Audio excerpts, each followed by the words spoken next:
promotional video first. Okay. And,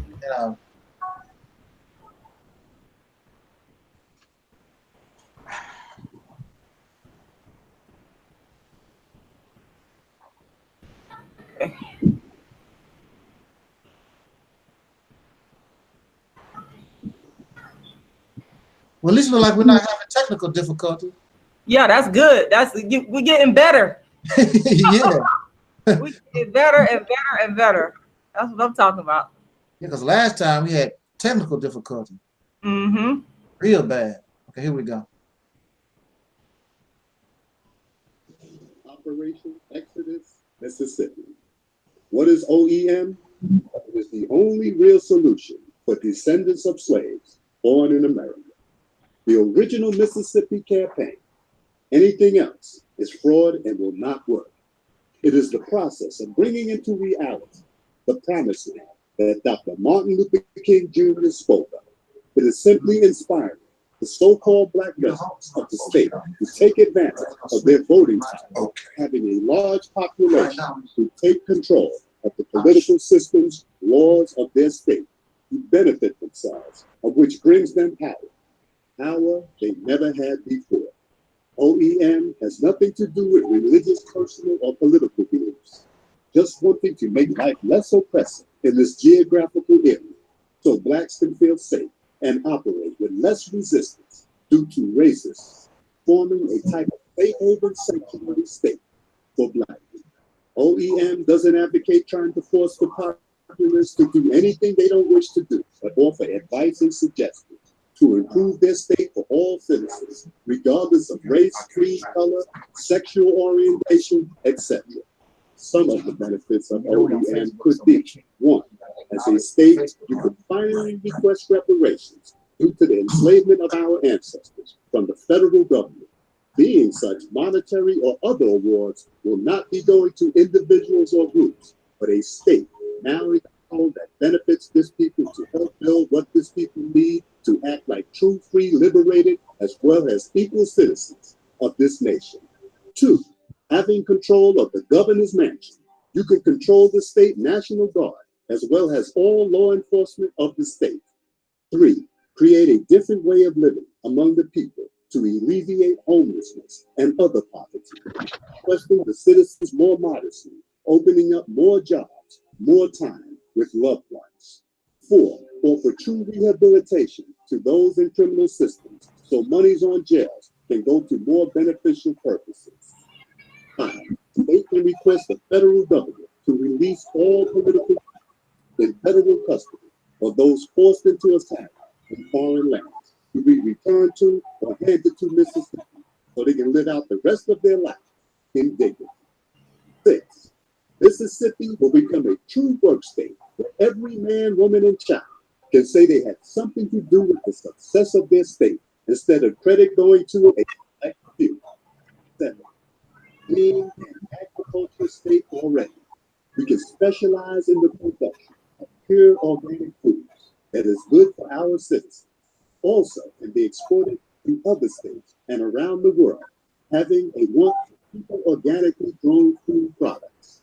8, success of OEM will become the blueprint and example, having not enough room for all who now wish to move. So our eyes must be set upon perhaps Alabama, Georgia, and the like.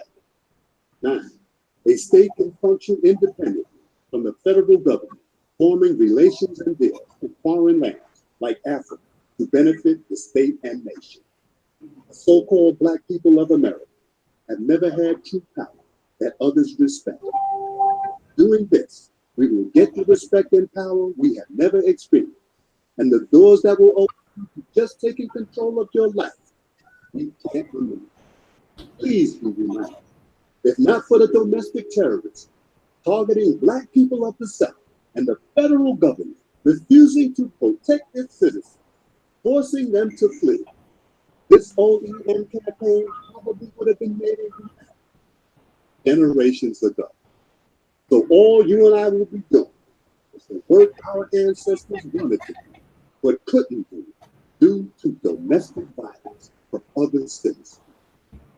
Join and organize Operation Exodus, Mississippi today, or become a supporter.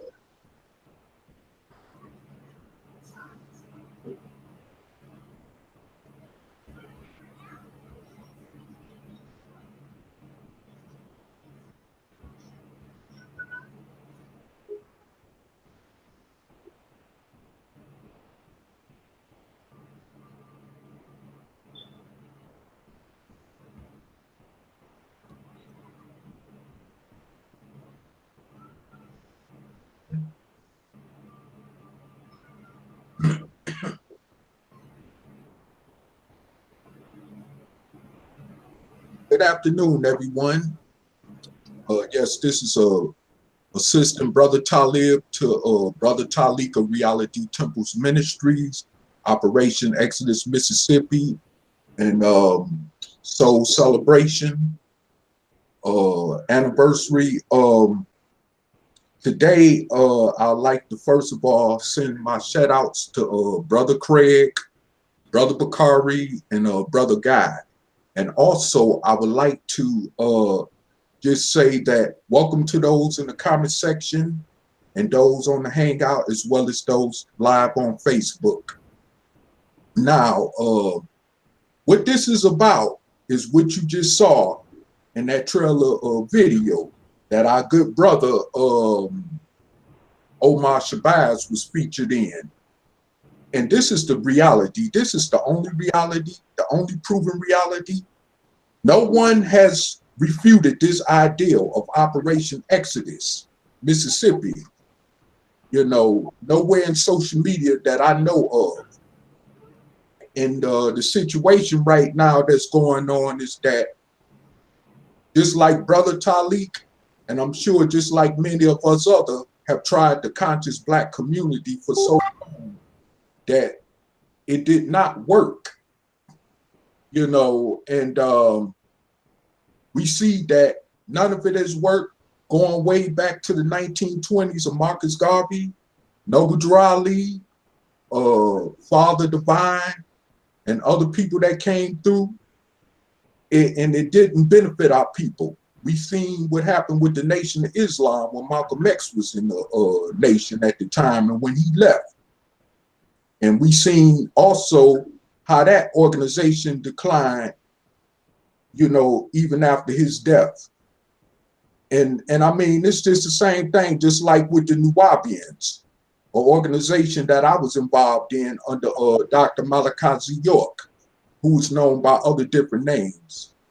And I mean, today, right now, we are at the point of extinction. I mean, you know, I know, especially those of you that's in the Black conscious community who are very in particular about our people being extinct, or when you hear that we're people that's headed for extermination, you know, it's at the point right now that that's the reality. I mean, just look around you and see what's going on. Many of us are getting killed in the streets by the police. Ain't no justice being, you know, brought forth behind that situation. You know, it's still areas in this country socially why people are being discriminated against, whether it's housing, the job market, education. I mean, the list goes on. So my thing is this, is at this point in time, if we do not take advantage of this ideal that me and Brother Taalik came up with earlier this year, called Operation Exodus, Mississippi, you know, if we don't collectively come together and put together what's going to work for this ideal to make this a success, as well as by putting all our differences to the side, you know, just like the colonists put their differences to the side so they could gain their independence from the British, if you see where I'm trying to go with this. So basically, we in a situation right now where we got to put our differences to the side. I don't care if you're Christian, Muslim, Judaism, or whatever religion you belong to, or whatever other walk of life you belong to. It's not about you know, whether you're what your sexuality is. It's not about what your status is as far as how you financially living. None of that matters right now. It don't even matter if you're a drug addict, okay? It don't matter if you're an alcoholic, okay? Because at the end of the day, all of us have some type of kind of symptoms dealing with being oppressed for over 400 years here in America, you know, under our slave master, you know, who we know is the Caucasian. And I mean, it's like, and we're still getting dealt a bad hand by his descendants, as you can see. No matter what's happening right now with the Republican, the Democratic Party, and all that other stuff, even with what's going on with Trump. None of that matter right now. We are below the bottom totem pole. And once again, especially to those in the conscious community, we are headed for extermination. Like I've always said, FEMA concentration camps, which is a part of it, and also mass graves, which is a part of that plan that they got set up for us at any right given time that they could initiate. And ain't nothing gonna be done about it. And that's just a fact. I mean, that's why I tell y'all, listen, y'all ain't got to take my word for it. Go research it. I mean, these folks got a plan for us. I mean, they're already using other so-called minorities in this country, which is known as immigrants, to replace us. So they won't have to feel no need of us rising up as a threat for all the oppression that they dealt us for nearly 500 years. And then on top of that, you know, the situation as far as what's going on right now, with that situation with China, you know, it's a situation going on right now which could cause the U.S. serious problems. And if we ain't prepared for that, as dark-skinned descendants of slaves born in America, we gonna be totally left out while everybody else is gonna have some, as far as their own culture to depend on, you know. And even there are those, like the brother has stated before, that is trying to adopt this same ideal by taking the state, you see. So, I mean, if the Mexicans and other different cultures is trying to adopt this ideal off of what we've created, that should say something to all of us as dark-skinned descendants of slaves born in America. So, I mean, it's like, you know, that's the situation. I mean, I don't know what else to say other than that, you know. And as far as that go, I mean, you know, once again, I welcome y'all. And I'm here in St. Louis in live and living color with my brother Taalik. Nobody ever thought that we was going to be face to face, especially with me being his ad assistant. So, I mean, I'm enjoying it. And I'm going to let the brother go ahead and take the floor. Oh, sorry about that. I would like to introduce our sister, Rashida Strober, and also our brother Gary, I see, that's on the hangout once again. And I just want y'all to sit back and just enjoy this, because this is special. As far as I'm concerned, you know, I mean, these people out here chasing after these Caucasian paganistic holidays. Right now, this moment is like a holiday for us as dark-skinned descendants of slaves born in America. So once again, I would like to pass this on to our great brother Taalik Ibn'rad.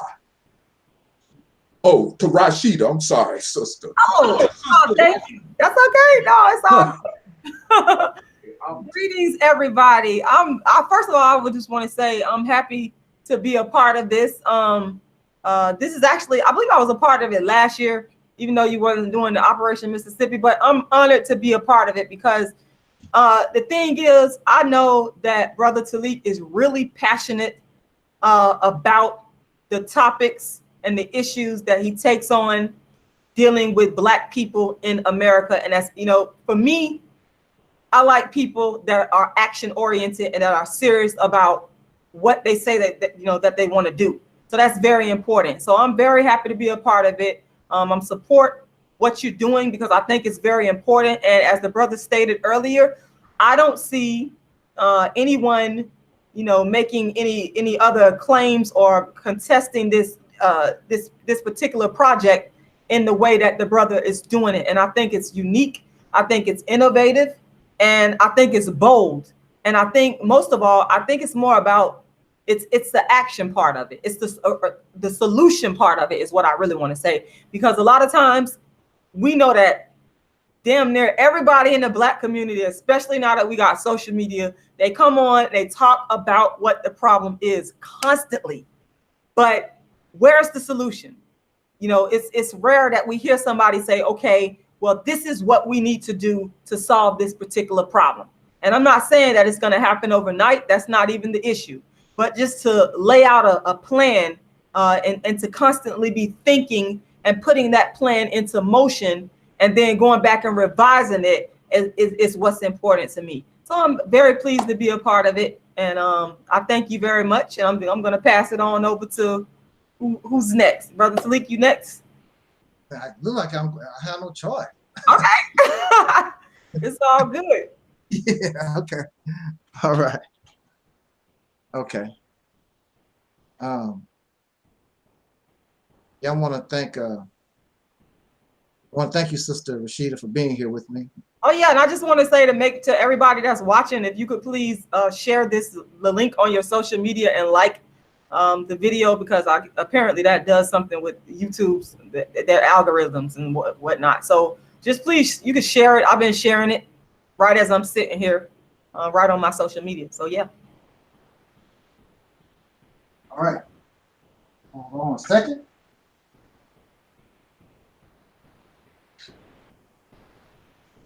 All right. Let me check my Facebook, make sure that's right. Facebook is in operation. Okay, that's good. That's good. Put this up here. Okay. Put this over here. That so I can see this chat room. Okay, we're gonna be in business. Okay.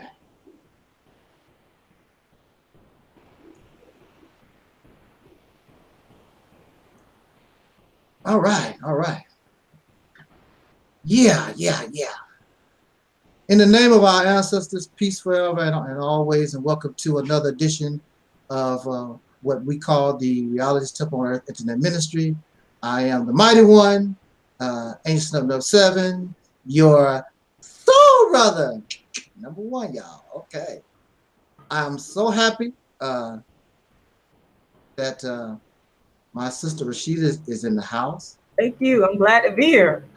Yeah, we had a wonderful time in Atlanta, Georgia, Sister Rashida. Yes, we did. Yes. And I'm telling you, my lady friend really enjoyed that play. I mean, you turned it out. No, I enjoy her. She was hilarious, man. I still got her comment in the back of my mind, and the way she said it, it was just like so sincere and just like so unassuming. I was like, whoa. Yeah, it was great. Yeah, it was a pleasure to meet you. And it's the same here. The same here. I told you we was gonna meet each other. Yeah, I knew it was gonna happen eventually. Absolutely. Yeah. Yeah, my baby sister, she wanted to come to Florida, and I said, well, why don't we come down there to St. Petersburg? St. Petersburg. Yep. That's where I'm at. Yeah, so I said we'll go down to St. Petersburg. Yeah. Come on down here anytime. Come on. So we still might do that. Yeah. But right now, I got this campaign going on, and who knows when, and if it takes off a little bit, you know, we have to go to Mississippi. There's no doubt about that. We're gonna have to go to Mississippi. And if I may, I know you're gonna speak, but I just want to say this because I told you this personally. After you had spoke, you was tired, and I really appreciate you taking the time out to come. You came from a long way. You was tired, and I had asked you to speak on Operation Mississippi. And now you had told me about Operation Mississippi when we talked like over the phone or through the Google Hangout. But I'm finna tell y'all this, and I hope that the people watching get a chance to see you speak on it in person, because it's a whole nother, you took it to a whole nother level. Like, it's one thing to see somebody on video give a dynamic talk about something, but to see you in person, to give, you know, the presentation that you gave at the play, it was just amazing. And from that is what really, to be honest with you, made me jump on board, because I could see the strategy, the planning, the passion. I saw all of that, the sincerity in it, and when you got up there and you spoke, and I was like wow. And the crowd, everybody was sitting there just like hanging on your every word, and it was wonderful. So I really appreciated that. It's just a whole different ball game to hear you speak about it in person. And what I'm hoping to see you do is to do some type of campaign tour, so where you're going city to city, speaking to churches, you know, colleges, different organizations about this, because it's definitely on that level. I guess the speech is done. You did it, sister. No, it's a lot more to come. No, it's a lot more, because you got the details. You got all the details and can break it down, the nuances, and help people to, because it's a campaign. And when you're running a campaign, you got to convince people to go with your campaign and make what you want the agenda. And like I said, when I sat there and I listened to you and watched you and you were there, I was like, okay, I get it. I'm on board. So that was very important to me. So like I said, I'm hoping you're able to tour. Yes, ma'am. I hope so too, because I mean, we really making some progress. Yeah. This is a big, you know, something that is on a very high level, you know, magnitude here. I mean, we're talking about national. It has to become a national movement. Right. You know, something small is not going to be effective. It's going to have to take something really big in order to get us something big. And so it's going to have a lot. I mean, if the people are going to do it, I'm ready to roll. Yeah. You know, they decide they don't want to do it. Oh well, you know, that's you know, nothing you can do about it. But if people want to do it, then we're going to do it. And that the success, oh man, we're going to talk about that in just a second. You know, it's just incredible. But excuse me a second. Yes. Yeah. So thank you, Sister Rashida. Thank you. Thank you, Brother Gary's in the house. My brother Gary is in the house. He's in the chat room. He's just sitting there back in the cut. Yes, sir. If you want to say something real quick, brother Gary, you can. No, go ahead. Continue. Okay, all right. And we got my brother Leon in the chat room, and my sister Bridget and GL and Syrian, and we ready to roll here. I want to thank you. I want to thank you once again for all those who are watching now and those who will be watching this presentation in the future. I thank you so much for giving us an opportunity to come before you and speak our little piece, and hopefully I can say something to us this afternoon that will cause you inspiration and get on board what we call this, you know, this soul train.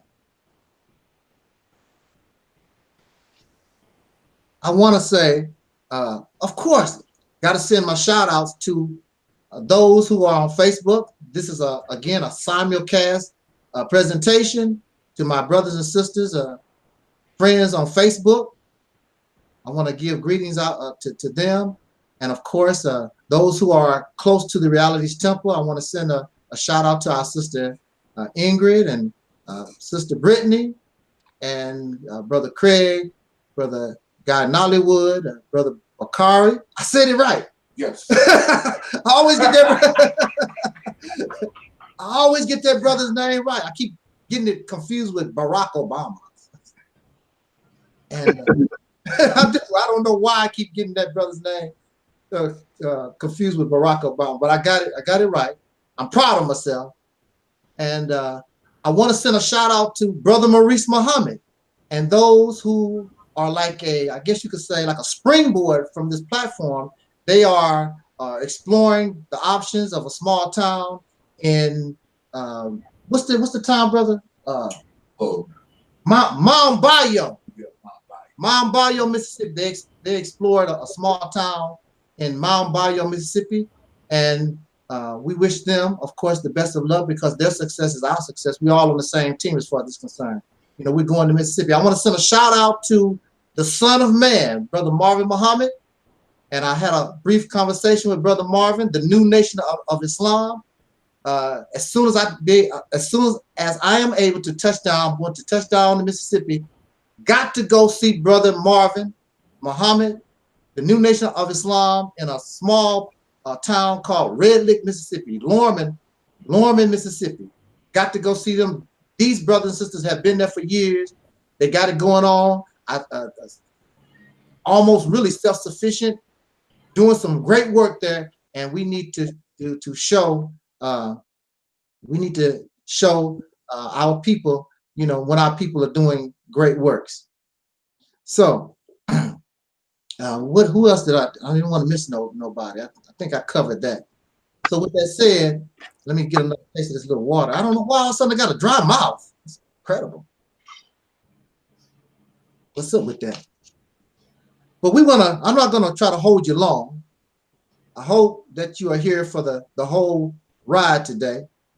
But I'm gonna try to go through this quickly but efficiently, and again, hope to inspire us and probably perhaps give us just a little bit more understanding on this campaign called Operation Exodus Mississippi.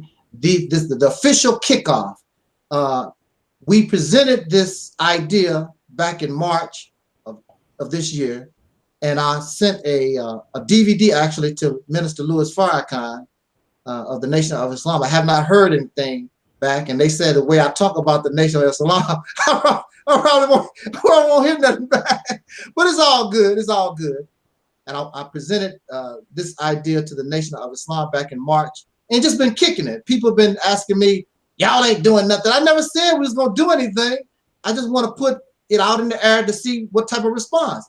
And so far, we've been on YouTube, and we've been on Facebook and a few other social media, and so far we've been getting a real good response. So why not officially attempt to do this type of thing? Let's kick off this campaign. You know, we can't do no worse than what we're doing now. That's a guarantee.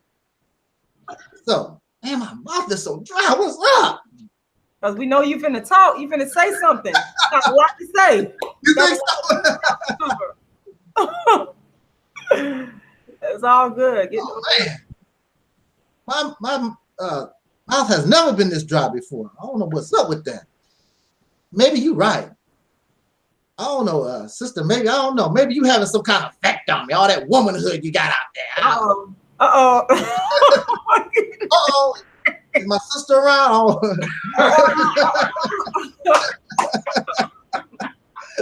Wow. Well, they friends. They friends. Yeah. Sweetheart. I'm gonna sit over here and get myself in trouble. Oh my God. Let me take the video down. All that. You know, you knew I couldn't be there, and I see what you do behind my back. Oh my God, no. Oh. No, she ain't nothing like that. She ain't nothing like that. Oh, it ain't like that because got a light-skinned boyfriend, so. Light skin. Leave that one alone, though. I just had to throw that in there. A dark-skinned activist with a light-skinned boyfriend. Oh my God. That's another subject. That's another subject, y'all. We're gonna have to go to let's the dark-skinned activist, and she got a light-skinned boyfriend. Wow. Matter of fact, this is the second one. This ain't like it's the first. Oh my God. It's the second. Actually, hold up. Oh, the third one. But wait a minute. Hold up. Now I was married to a pitch black, blue black, dark-skinned man for 10 long years. Okay. That means something. Okay. But I digress. Operation Mississippi. Oh, okay. All right. I want to hear about Operation Mississippi. I did want to, but I don't know. It's starting to seem to be more exciting getting into your personal life. Oh, here we go. dark-skinned activist. I'm gonna have to write another play about it because I just Yeah. Angel Snow, no, he dry snitching. I'm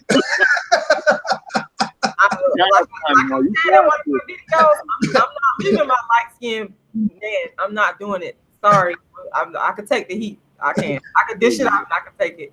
Okay, all But right. I want to hear about Operation Mississippi. Yeah, okay, here we go. All right.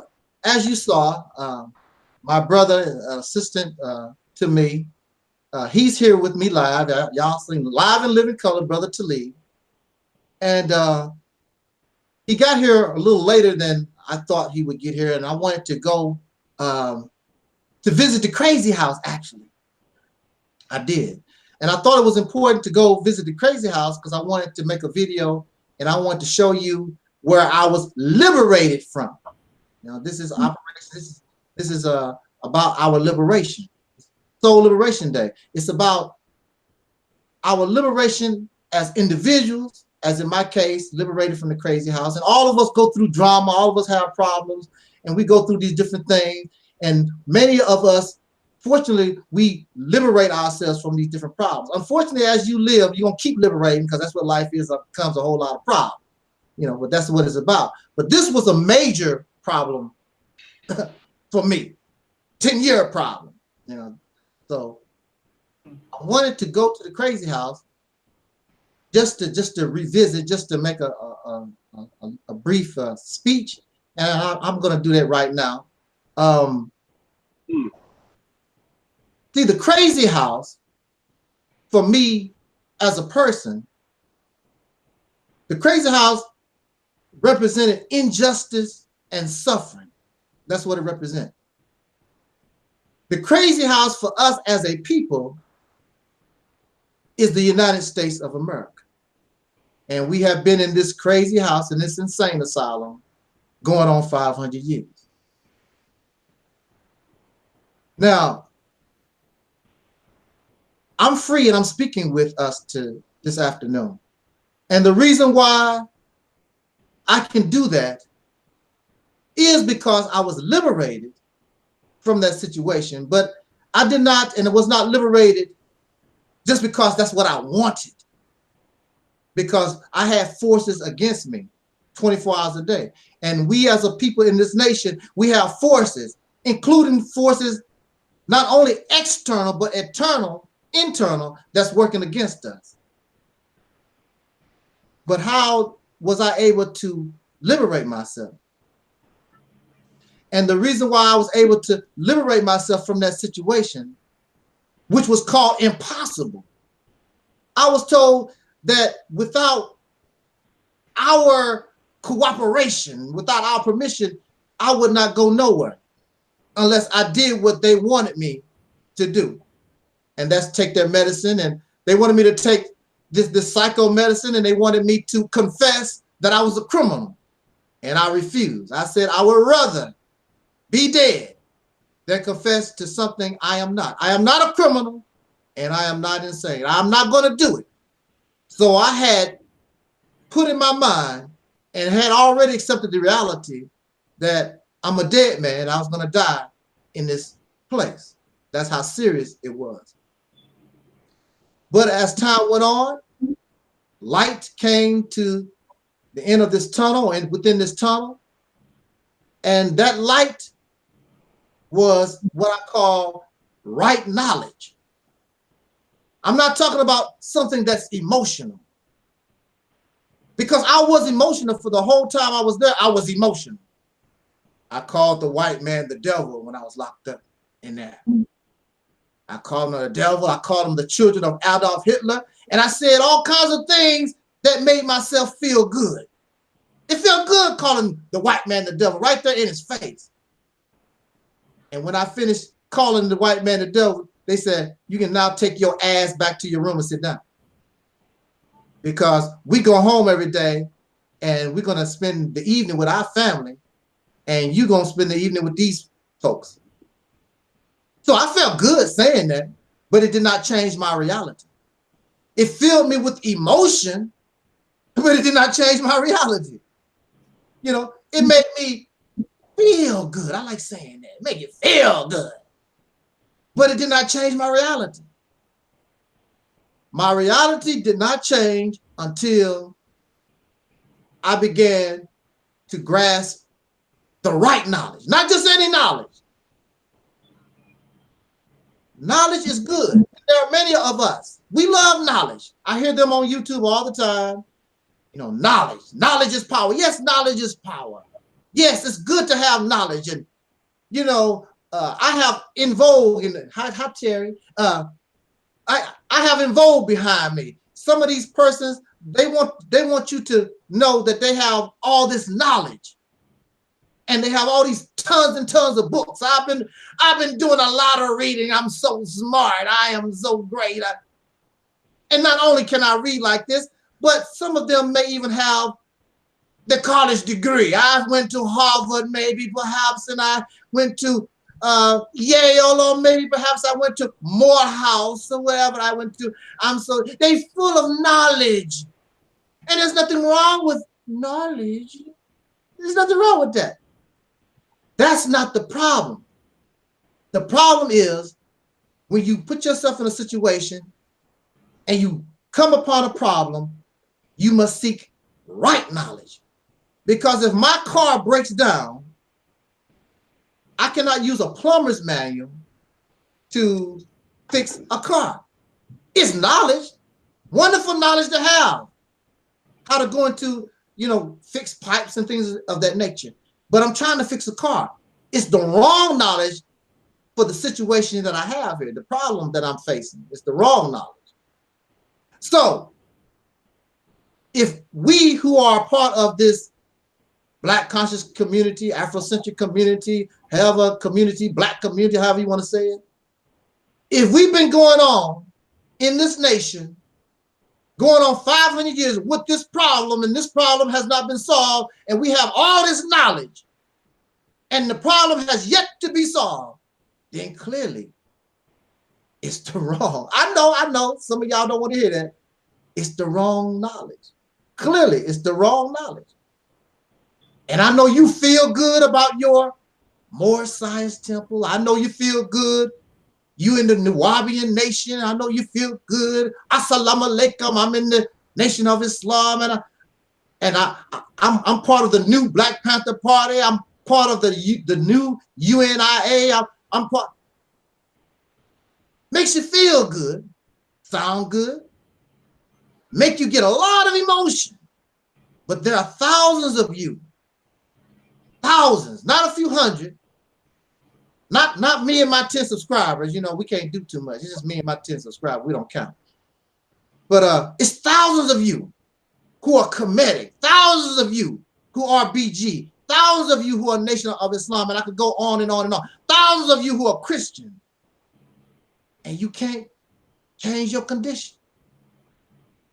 You're Christian and you're Muslim and agnostic and all these things, and we can't change our condition, but we say that we have knowledge. Some of y'all said that y'all even have the truth. Some of y'all even said that you have right knowledge, but it's not changing our condition. Why is that? Because clearly it's not right knowledge. Because if you take that manual that was designed for that car and your car has broken down, that's the right knowledge for your situation. You should be able to fix your car. Because you have to have the right, appropriate knowledge for your situation. It's not working. It's not the right knowledge. It's not the appropriate knowledge. And also, you have to have the correct mindset, the right mentality in order to go in to fix these problems. You can't, you know, in order to fix a car, you have to have a certain attitude about fixing the car. Not, I don't want to do this. You defeating yourself. You can have the right knowledge, but you're defeating yourself because you're not into this. So you might even have the right knowledge, but you won't use it correctly because you just don't have the right attitude. So you have to take all these things into consideration. But most importantly is the correct knowledge, the right knowledge. And we don't have it, because if we had it, we would not continue to be on social media 24 hours a day, day in and day out, complaining about this condition and asking, what can we do? What should I do? What did I do? You know, you're still doing the same thing. So here we are, and this truth has arrived, but y'all don't want it. What is this truth? What is the solution? There's only one real solution. There's only one correct knowledge, and that is what we call Operation Exodus Mississippi. It's the answer. It's the solution. And I want you to debate me. I want you to challenge me on this. I want you to do that. You won't last long. That's guaranteed. Because, like I said, all these other things y'all been trying. It's like putting a round peg in a square hole. You can't do it. It's not getting the job done.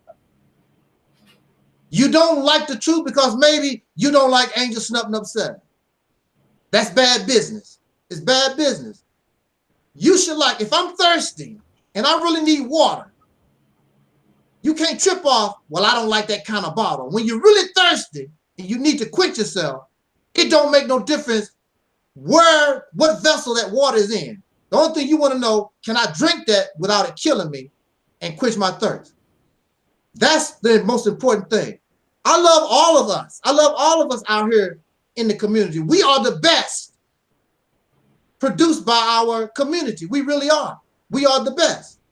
And all of you, all of us have water that's good to drink. And I'm not going to deny. I listen to those who are Kemetic. I listen to my Christian brothers and sisters. I listen to the Nation of Islam. I listen to those who are in the Black Panther. I listen to all of us. I'm not tripping off the vessel. I'm listening for that truth. I'm listening for that right knowledge and bring that right knowledge together. And if you bring it all together, you're going to get Operation Exodus Mississippi, because that's what it is. It's about adjoining. It's about unification. Some of y'all don't want that though. Y'all want a slave plantation. Really, you don't really want that. You really want to copy your massa, and you really want people to be like you. You want to bring folks onto your plantation. That's not what we're doing here. I'm not trying to convert you to no religion. I'm not trying to convert you to no ideology. I want to convert you to your liberation. Once you get free, I don't know what you're going to do. I just want us to be liberated and free from the oppressor. Once you get liberated, that's the first step. That's the most important step, is your liberation. I don't care all this other stuff that you're talking about. If you're not liberated, if you're not free, it means nothing. So you can be Kemetic, but you still live with your racist oppressor. What do that mean? I'm an African. Don't mean nothing. You're still living with white folks. I'm a Native American. It don't mean no difference. You're still living with white folks and you're still being oppressed. So what? I'm a Christian. You're still living with an oppressor. So what does that? Or don't mean nothing. You don't act like, and we don't even act like, I don't think we take this serious. We don't act like oppressed people. We always complaining. The white man is. And sister, you done joined the video call 2 times. Sister Rashida on the video 2 times. She want to hear this double. Now I want to join in under my main account. I realized I went on my main account. Okay, all right. Okay. But we don't act like an oppressed people. So I don't think that you really take yourself serious. Do you take yourself serious?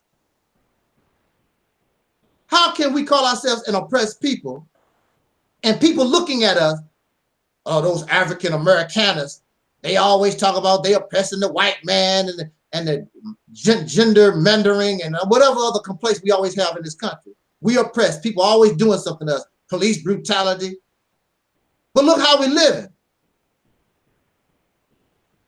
Driving the fanciest of cars. You know, a lot of us even show off our money, houses. We got a husband, maybe more than one. Got a wife, maybe more than one. I mean, we don't act like an oppressed people. I don't think we even take ourselves serious. So if we don't take ourselves serious and we're not taking this situation serious, and that's why you can't unite with Angel Snuffing Up 7. That's why you cannot unite with those brothers and sisters who Kemetic or Nation of Islam or any of us. You cannot connect and want to unify because you're really not you really don't feel that you're an oppressed people, because if you felt oppressed, just like Malcolm said, by any means necessary, any means necessary. I don't have to like you. You don't have to like me. We have a common enemy, and once we get this common enemy off our back, then you can go do what you was doing. But we have a common enemy, we have common problems, and if you really want a solution to that, then we must come together unified. But you're not doing that because you're not oppressed, because you eat 3 meals a day and you're comfortable. That's why. You don't need me because you eat every day. You don't need me to eat. You don't need Louis Farrakhan to eat. You don't need Al Sharpton to eat. You don't need Umar Johnson to eat. You don't need nobody. You don't need nobody. That's the reason why you do what you do. I'm doing my own thing. But you're still oppressed living in America, and you complain that you got a problem. I'm doing my own thing. Because you don't need me. Until we realize we need us, then nothing's going to change. Until we begin to embrace right knowledge, nothing is going to change. Nobody takes us serious because we don't take ourselves serious. When I was locked up in that crazy house, people did not want to be around me because the only thing I talked about was, I want out. I want out. I want out. They'll bring some girl or female to my room late at night when things is all quiet and things is, you can do some things. I told her, get out. Yeah, but I got all, and she was looking good, some of them. Now, I'm not prejudiced or nothing, but as soon as the white girl showed up at 12 midnight, you got to get out. I ain't a white girl. I'm sorry. Y'all got to get out. But some of the sisters would come to your room 1, 2 in the morning, and some of them was, you know, but I had to tell them, you got to get out. Because my liberation and my freedom is more important than whatever you think that you're going to bring me tonight. I want out of here. I want out. I want out. I want out. See, some of y'all do the same thing. You know, your penis and your vagina control you. That's more important than your liberation. You know, watching the Real Housewives of Atlanta is more important than your liberation. Here you got a situation in Chicago. They keep talking about the high crime rate, the high crime rate in Chicago. Some of that can be instantly stopped if you had real men that lived in Chicago. Because as men, these men get together and they tell the criminal element or whoever is in that neighborhood, say, I don't know what y'all doing, but you got to get out of here. You know, my grandmother wants to spend time on her porch without bullets flying over her head. Our children need to go to school without bullets. And I know y'all need to make a living selling drugs or prostitution, whatever y'all doing now, but you can't do it here. Go find some weak men, and you can do that in that neighborhood. But you're not going to do that here. Men could do that. And men understand that some men might have to die in the process, but it's all good because you're not going to bring that here. And any criminal element will leave because they don't have time to be messing with problems like that. They're going to live. That's bad for business. They would rather go somewhere where they don't have to deal with crap like that. But I'm not making mockery. I'm just making an observation. If there were real men, see, these men work jobs, 8, 10 hours or whatever. The only thing they want to do is go home and get a beer and tell their wife to strip after the football game is over. That type of thing. They have no concern in the protection of their neighborhoods, their community. That's not the mentality of a man. Men, from what I was told, y'all tell me that men are supposed to protect and provide for their family, their women, and their children. So clearly the men of Chicago and any of these other black communities, and you have all this high crime rate from a criminal element, clearly the men not doing what they're supposed to do. we're going to wait for the police. I mean, of course, you know, you're going to have to respect the police. They are the authority. But as men, we have a responsibility. And you tell the criminal element. Matter of fact, most of these persons are our own children. We know who these people are. They are our, well, sometimes it's female, but y'all know most of the times it's male. You know it's your nephew. You know it's your daddy. You know it's your cousin. We know who these people are. We need to set our people straight. We need to get our people to do better. We know who these people are. But you're not men. You're not men standing up. And see, this is the reason why we have a Cynthia G. This is the reason why we have China Fox. This is the reason why we have all these sisters out here crying, because see, they crying out, looking out for men. Because if we stood up as men, control and get the men together, Cynthia G has nothing else to say. What else can she say when you're doing what you're supposed to do?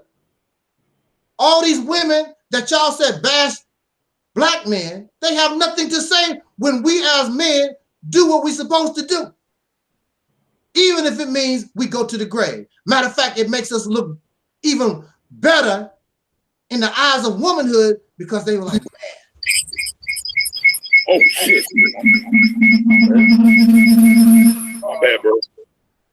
All right, thank you. Sorry for that little interruption there, y'all. But it makes us look better when we're doing what we claim that we're supposed to be doing, that is to protect our women and children, protect our community. It makes us look better. So when you're doing that, what else can they say? Running around here, Cynthia G got a weave and makeup and all that, and so-and-so is fat. That makes us look more pitiful and pathetic. That's all that it does. The hair-headed hooligan and all these names that we call our sisters. When you become a man and show these women that you're a man, when they see your strength, whatever you want, believe me, you don't have to ask. They're going to give it to you. When those women know that you want them to have natural hair, watch, they'll just start doing it. You don't have to get on YouTube and they should wear natural hair. They should no. When they want to please their man and she knows that her man wants her with her natural hair, she'll just do it. You don't have to worry about all that. She just do it. But when you don't want to take responsibility for yourself, then you need to point the finger and get the pressure off yourself. And y'all never point the finger at the real problem, which is living in a racist society. That's the problem. But that's how it is when you're dealing with people suffering from abuse. People suffering from abuse point fingers at everybody except the abuser. He was a man.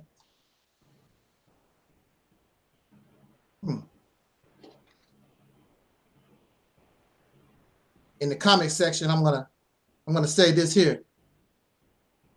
Somebody said black men are expected to fight the whole world. How can you fight the whole world when you ain't done nothing in your own neighborhood first? So who is stupid enough to expect you to fight the whole world? You can't even fight in your own neighborhood. So clearly somebody is really overstepping. Fight for your own personal family, your wife and your children. There should be no such thing as a black man being forced to pay child support. That's your baby. That's your life. No court, no law should have to tell you to pay for your child. You should not even want nobody to pay for your child. But for those who don't responsibility, it's pointing finger things. Until men begin to step up to the plate and be men, this condition is not going to change, because only a man can move this. Only men can move this. There's a reason why the Caucasian racists called us boy. That's the position that he put us in, boy, and he still call us boy. Not in our face like they used to, still call you boy. And if you go down south, sometimes they still tell you, call you boy. but they try not to make it like something racist, but they call you boy down south. Look, we waste our time with these senseless debates. I mean, they're good, but again, they're not appropriate for the time. Talking about, am I African or am I an Aborigine? Is that how you pronounce it? Aborigine, whatever. I'm a native. What difference does it make? This is what you are in America. Reality check. You is an N blank GGER in this.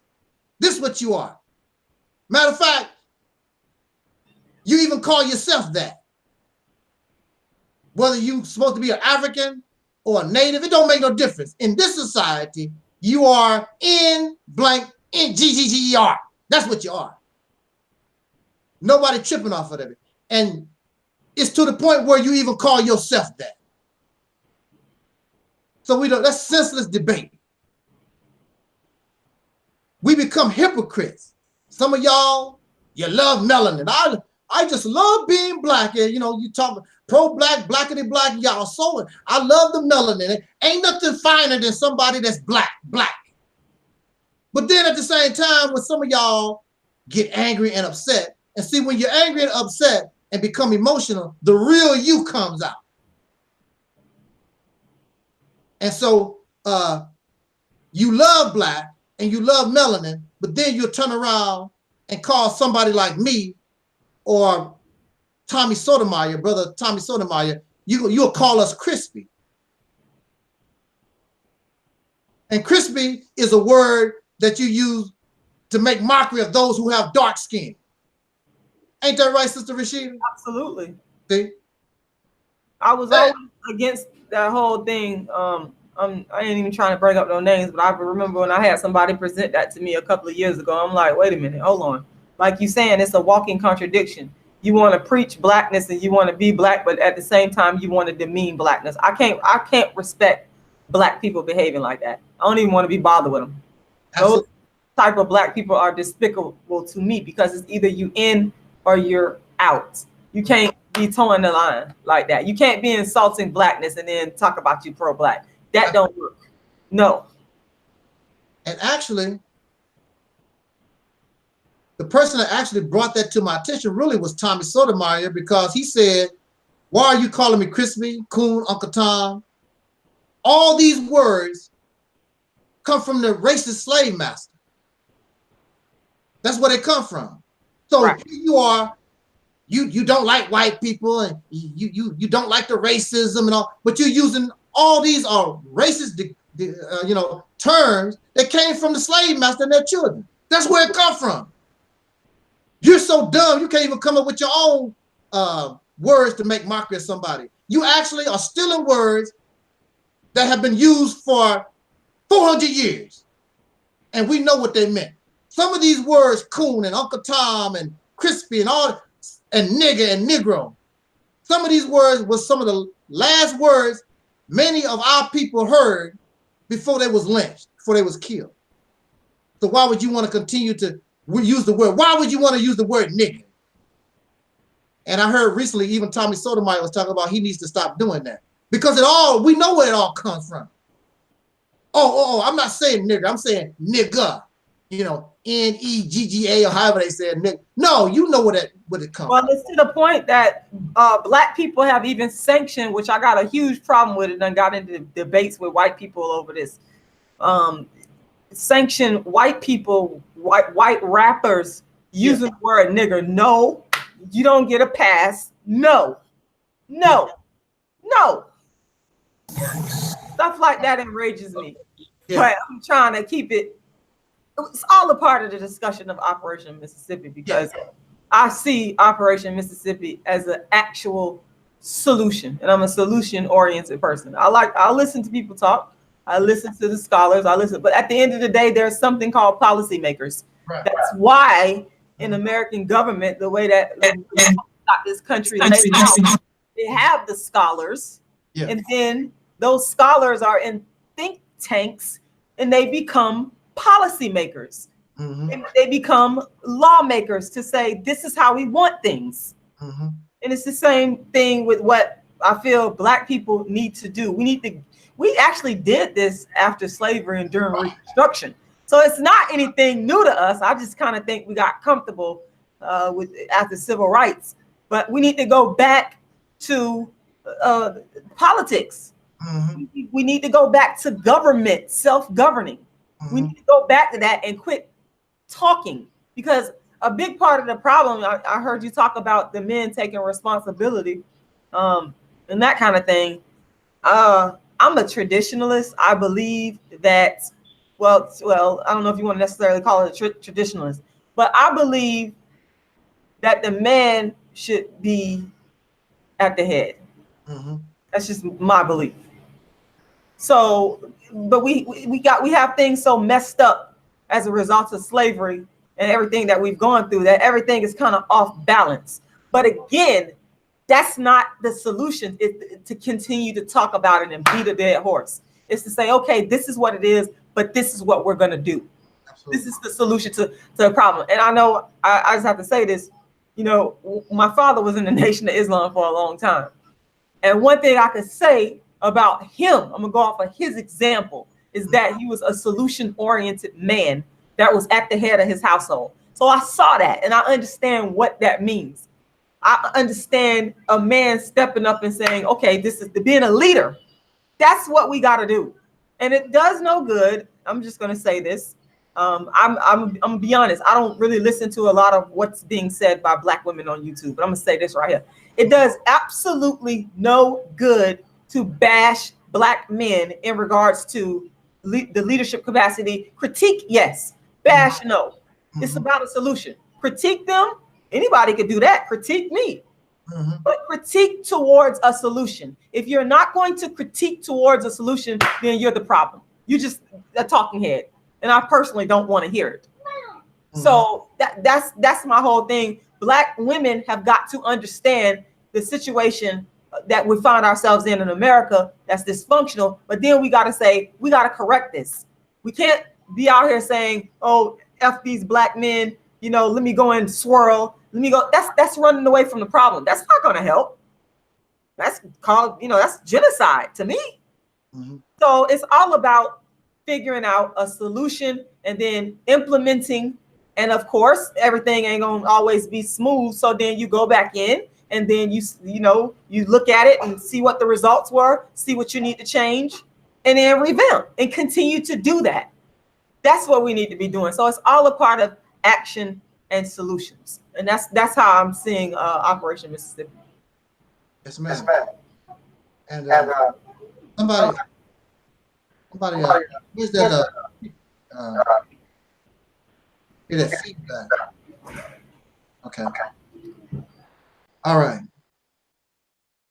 Okay. So we need to take ourselves serious. If we don't take ourselves serious, then all this becomes a joke. It becomes a joke. We have to stop being hypocrites to ourselves.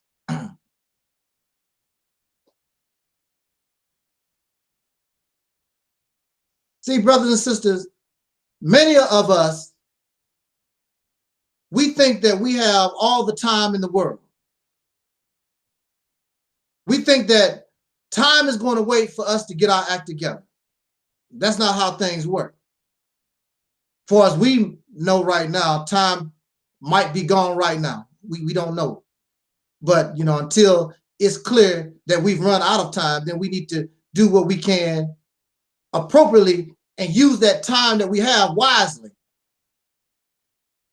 We don't have all the time in the world. So we want to play with time. But time waits for no one. Time is not going to wait until we get it together and get it right.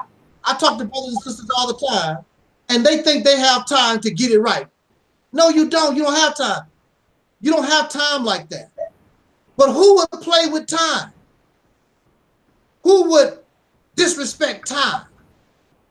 Well, there's only one person that really could disrespect time, and that's those who are dead. those who are dead, because there is no time for those who are dead.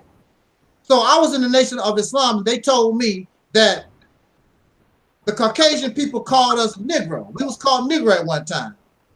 And they said that the G in Negro, N-E-G-R-O, the G is interface from the Greek.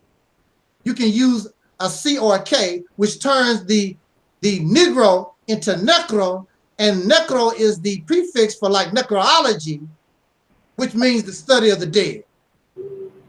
Those with a dead mind. So if we were Negroes or we have dead mentality, then this is the reason why we play with time. Because we're dead. Time really don't exist. So that's why you can just think that you got all the time in the world, because you're dead in the mind. You play with time because time don't exist in your mind. Those who respect time, if you look in the animal kingdom, that which is alive respects time. So the ant knows that it's time to gather certain things and harvest, because time is going to mean cold weather. So I got to get ready and adjust for the time. But see, the dead don't have to adjust for the time. It can be winter, it can be spring, it can be fall, whatever. Don't make no difference for the dead, because time don't exist. But when you're alive, the bees respond, the birds respond, the deer respond.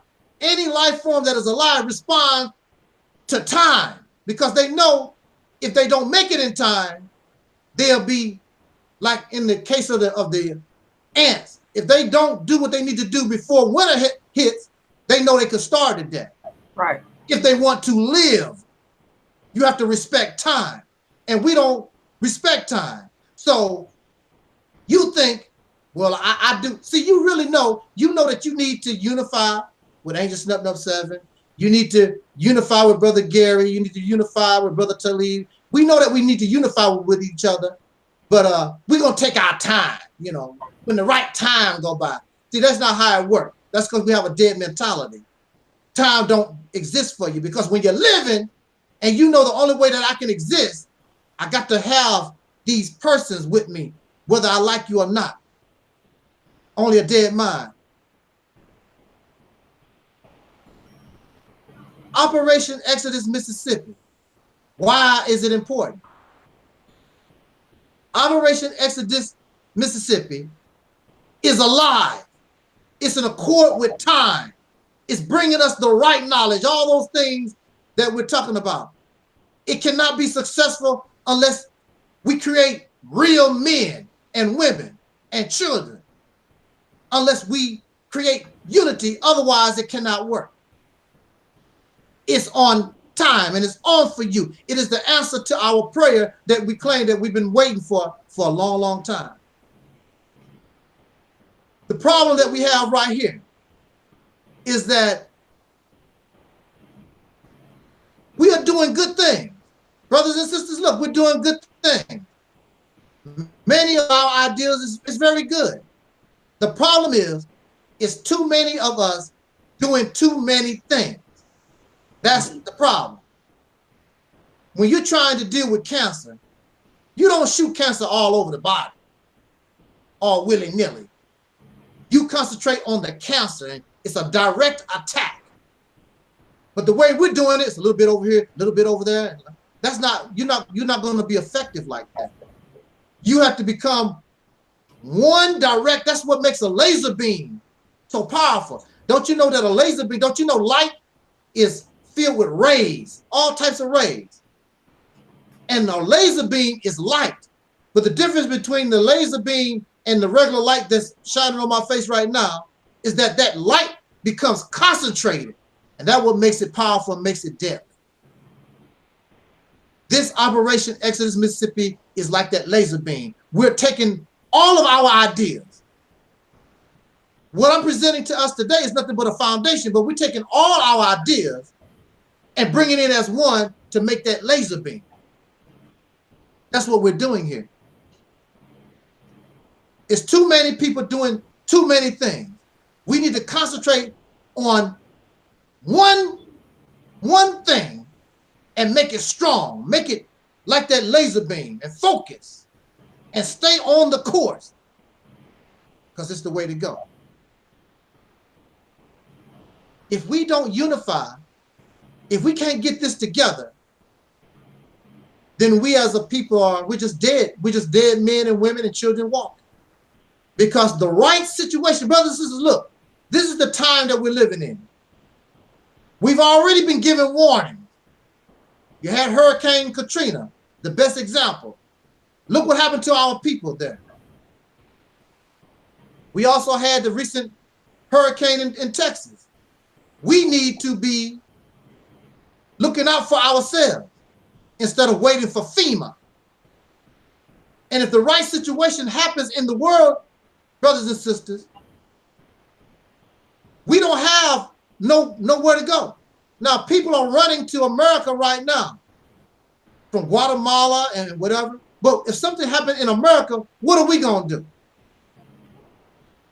They are setting up sanctuary cities for immigrants coming to this country, where we've been here abused and neglected and done unjust, oppressed, going on 500 years. Where is our sanctuary city?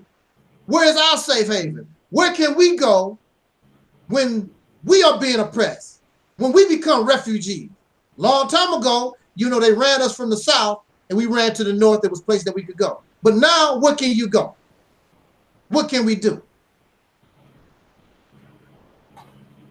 If we cannot do this, brothers and sisters, if you think this is not serious and you want to take it for a joke, then, because none of the things that we're doing is going to ever work. That's just the bottom line. I'm telling you that. It's not going to work. So why don't you stop complaining as a man, stop complaining as a woman, and just take your whipping. Stop all this crying. Oh, the white man is doing this. And, you know, I used to be like that. I used to be like that. I used to be like that too. Oh, the white man this. And if they didn't take down my videos, you know, I really wasn't crying like a lot of these cats do. But I did blame the white man. But, I mean, it gets old. Oh, the white man do this. Yeah, so it is. It started getting old. Get old fast. You know, my videos getting taken down because I'm talking about what the white man has done. But it gets old. It gets old because we understand the white man. We understand that part. But you know you're not going to get no help from the white man, and you have to depend on yourself. What are you going to do? What are you going to do to change this condition? What is the solution? The solution is Operation Exodus Mississippi. Operation Exodus Mississippi is the catalyst. It's the foundation. It's the base that you use in order to get everything that we want. You want reparations? You can ask for that, but asking for reparations from the power base of a state, you're more able to probably chances to get it. And plus, if you control that state and doing your own thing, you can create your own reparations. See, do you understand what I'm saying? You can just take it. It's about taking it. And you don't have to use a bullet. It's about using your brain and being smart. Taking control of the state of Mississippi, you talk about reparations, you can take it because they get funds from the federal government. You can take your reparations. Don't have to beg. You talk about black business. Bring your business to Mississippi. All the laws that's an obstacle to black business, we are in a position to take all that down. And all you brothers and sisters who are entrepreneurs and business minded, bring your skills and your talent to Mississippi. Mississippi can give you low finance loans, all kinds of stuff that we can do as a state. You want a better education from the public school system?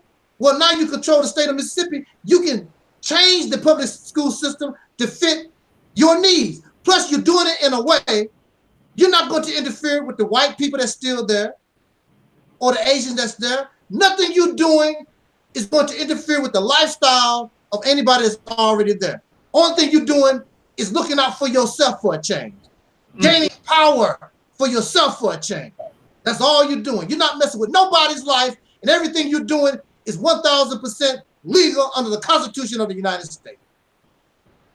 That's why it would be very difficult for the federal government to come down just to harass the state of Mississippi, because we're trying to do something good for ourselves, because we are, the state of Mississippi is a state in the United States, protected by the federal government. So here you are already in an agriculture type state. You talk about we need better food. Here you go. We can create real organic food. When you buy the apple, it might be a worm in it.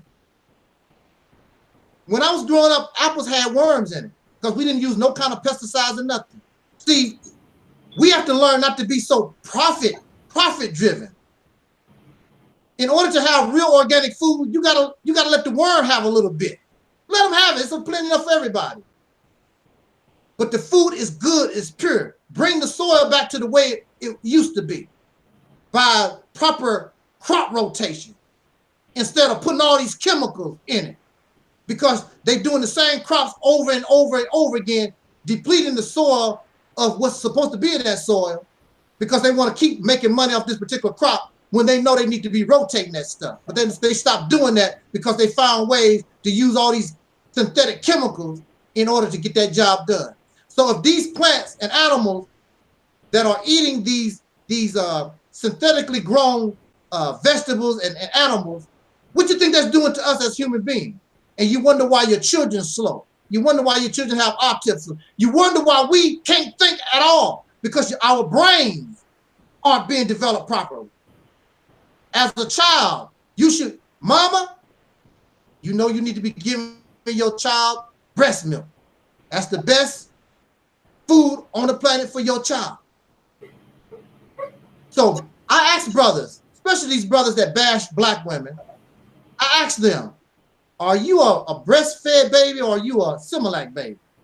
They don't never answer, because see, look, when I was growing up and most of us was breastfed and we had that close tie to our mother, and I know some of y'all who are sort of on the older side, you remember, the only thing somebody had to do was say, your mama. Now they don't even know your mama.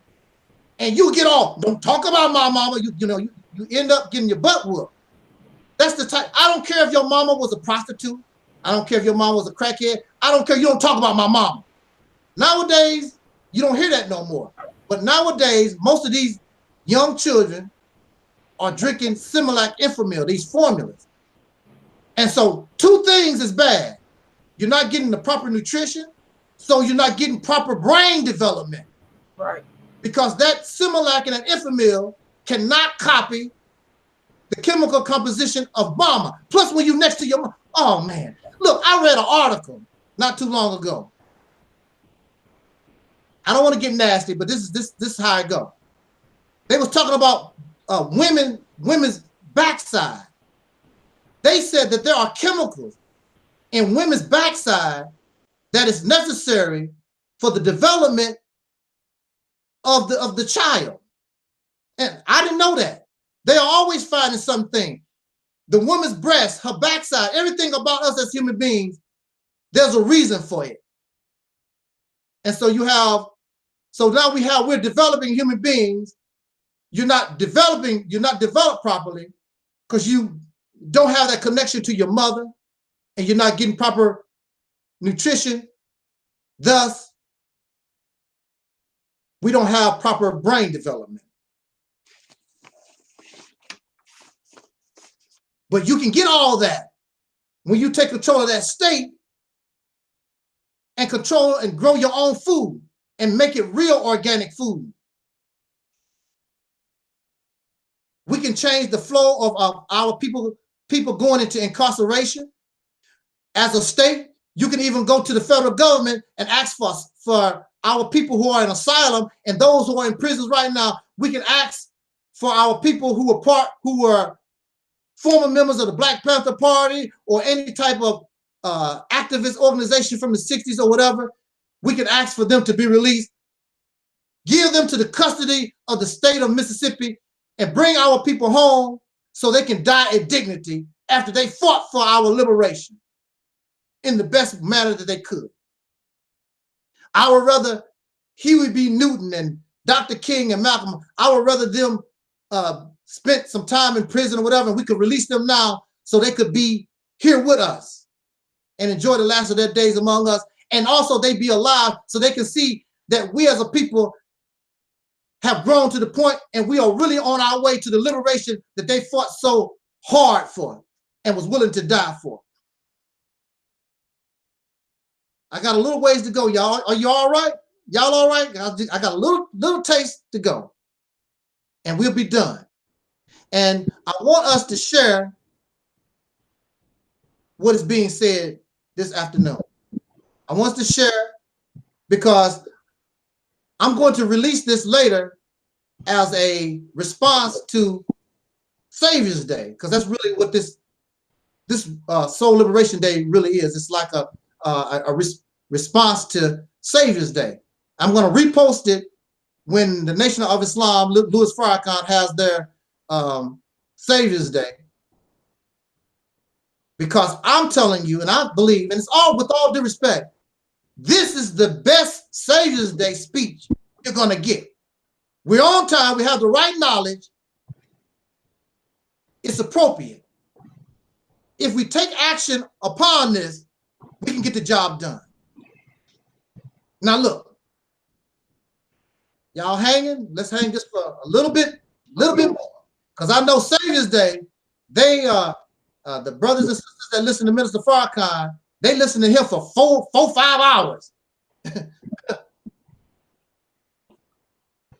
I'm not going to take 4 or 5 hours. I think I just done. It's an hour and a half. Yeah, do your thing, man. Do my thing, Brother Gary said. Let me do my thing.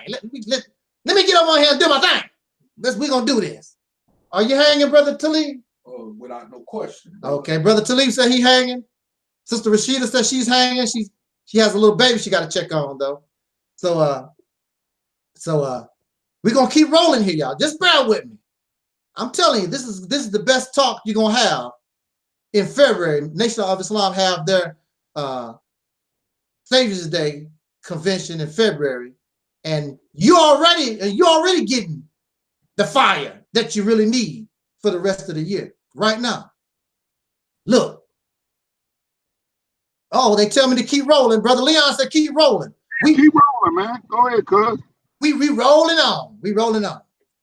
Let me get a swig of this water here. Now look. See, look, y'all. We need to prove ourselves worthy of freedom. We need to prove ourselves worthy of the liberation. In our current state, our current mentality, the reason why we can't get nothing going really is because we're not worthy. You call yourselves gods. I'm a god and I'm a goddess. And you say that you're kings and you're queens. So this thing that we call Operation Exodus Mississippi, it should be very, very easy to do. It should be easy for a god to take control of a state. It should be easy for the kings and the queens to easily come forth and reclaim their throne. It should be easy to do that. You are God and you're a goddess. Now, I understand y'all like those titles. God, you a God. The black man is God, y'all. You know that, don't you? The original man is the Asiatic black man, the God of the universe. You know, we come from Kemet, you know. You know, we're kings and queens. You know, y'all know all that stuff, right? And that's good. And that's good. However, you've done nothing to prove and show that you are a God. Because God creates. What have you created, black man? Kings and queens rule over nations and countries. What nation? Country that y'all rule over. What do you create, God? It's nothing but feel-good rhetoric. if you want feel-good rhetoric, I would suggest that you leave here, because I'm not about feel-good rhetoric. It's going to be real or it's going to be nothing at all. I did not want, when I was locked up, they offered me partial freedom. You know, we'll give you a little bit. And if you're a good boy, we'll give you a little more. I don't want none of it. If I can't have freedom, I don't want nothing at all. I don't want none of it. And yes, it took a little while before I got the full freedom, but it was well worth it. That's why I'm talking to you right now. Because it's freedom or nothing at all. I don't want no little bit of this and a little bit of that. I don't want that. I want all.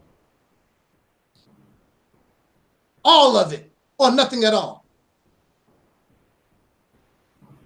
So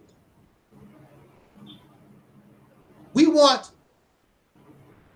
to put ourselves in position. If you cannot take control of a state, and this state of Mississippi is already in existence, and you can't take control of it, and you're a god and a king and a queen, see, it makes no sense. Then you want to run around talking about, I want to build my own nation. We're gonna go to Africa and build our own nation.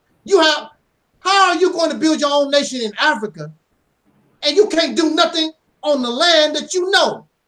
And you think you're going to just go to Africa and do that on foreign soil? That don't even make any sense. But you can't take control of your neighborhood. You can't take control of your town. You can't take control of a state. But you're going to go to Africa and all of a sudden, this is what's going to happen on foreign soil. And are those people going to tolerate you doing? Where are you going to do this at? But see, coming from the power base of a state, you prove to yourself that you can control government. Because see, this is what they want. They want you to take control of a state and they want you to fail, because the first thing they're going to say to us is, see, Negroes can't do nothing. That's what they want you to take over a state, and they want you to fail. They want you to do that. There are many Negroes out there who's listening to me right now. That's what they want. Yeah, if y'all do that, y'all ain't nothing but a bunch of Negroes. I hate to disappoint you. And all we need is the right environment. All we need, and see, taking control of that state, you produce the right environment. Watch. See, y'all don't believe this. But just the fact that you begin to create a new environment and you begin to inspire. Look, y'all talk about Egypt, Timbuktu and Ethiopia and all these great civilizations. Beautiful and wonderful. But there's nothing like when you do something with your own hands. Nothing like that. Do you know how inspirational that would be to our young people when they see us taking control of a state, and everywhere they go, black folks run this, black folks run that, soul brothers and sisters, they run this, run that. And they looking at us do international trade. We sending our ambassadors to Africa. Say, for instance, as a state, we can send our ambassadors to the Congo, because the Congo is one of the biggest nations I heard on the continent. They have plenty of land we could make a nation out of, for real. And we can make a deal. Support the Congo. Support the Congo by what we're doing in the state of Mississippi. And little by little, we start sending our babies and our children, sending them up to start little towns and cities on the land that the Congo get for us, because we got this deal with that African nation of the Congo. And next thing you know, 10, 20 years later, we got an outright nation, the nation that you claim that you want. And I want to say this to us. Look, see, for some of us, we want what we want when we want it. That's the wrong attitude to have. There are many Caucasian people from the Revolutionary War that never saw this nation become the great nation that it became. But they were willing to die for it. We who are living right now, we can begin this process, but we're not going to live to see the ultimate result. The only thing we can do is guide our children in the right direction, and they'll take it where it needs to go. But we are the pioneers. We will become the forefathers of a great nation, whether it be right here in America or on the continent, wherever we choose. But this is where it comes from. You got to have a place to start.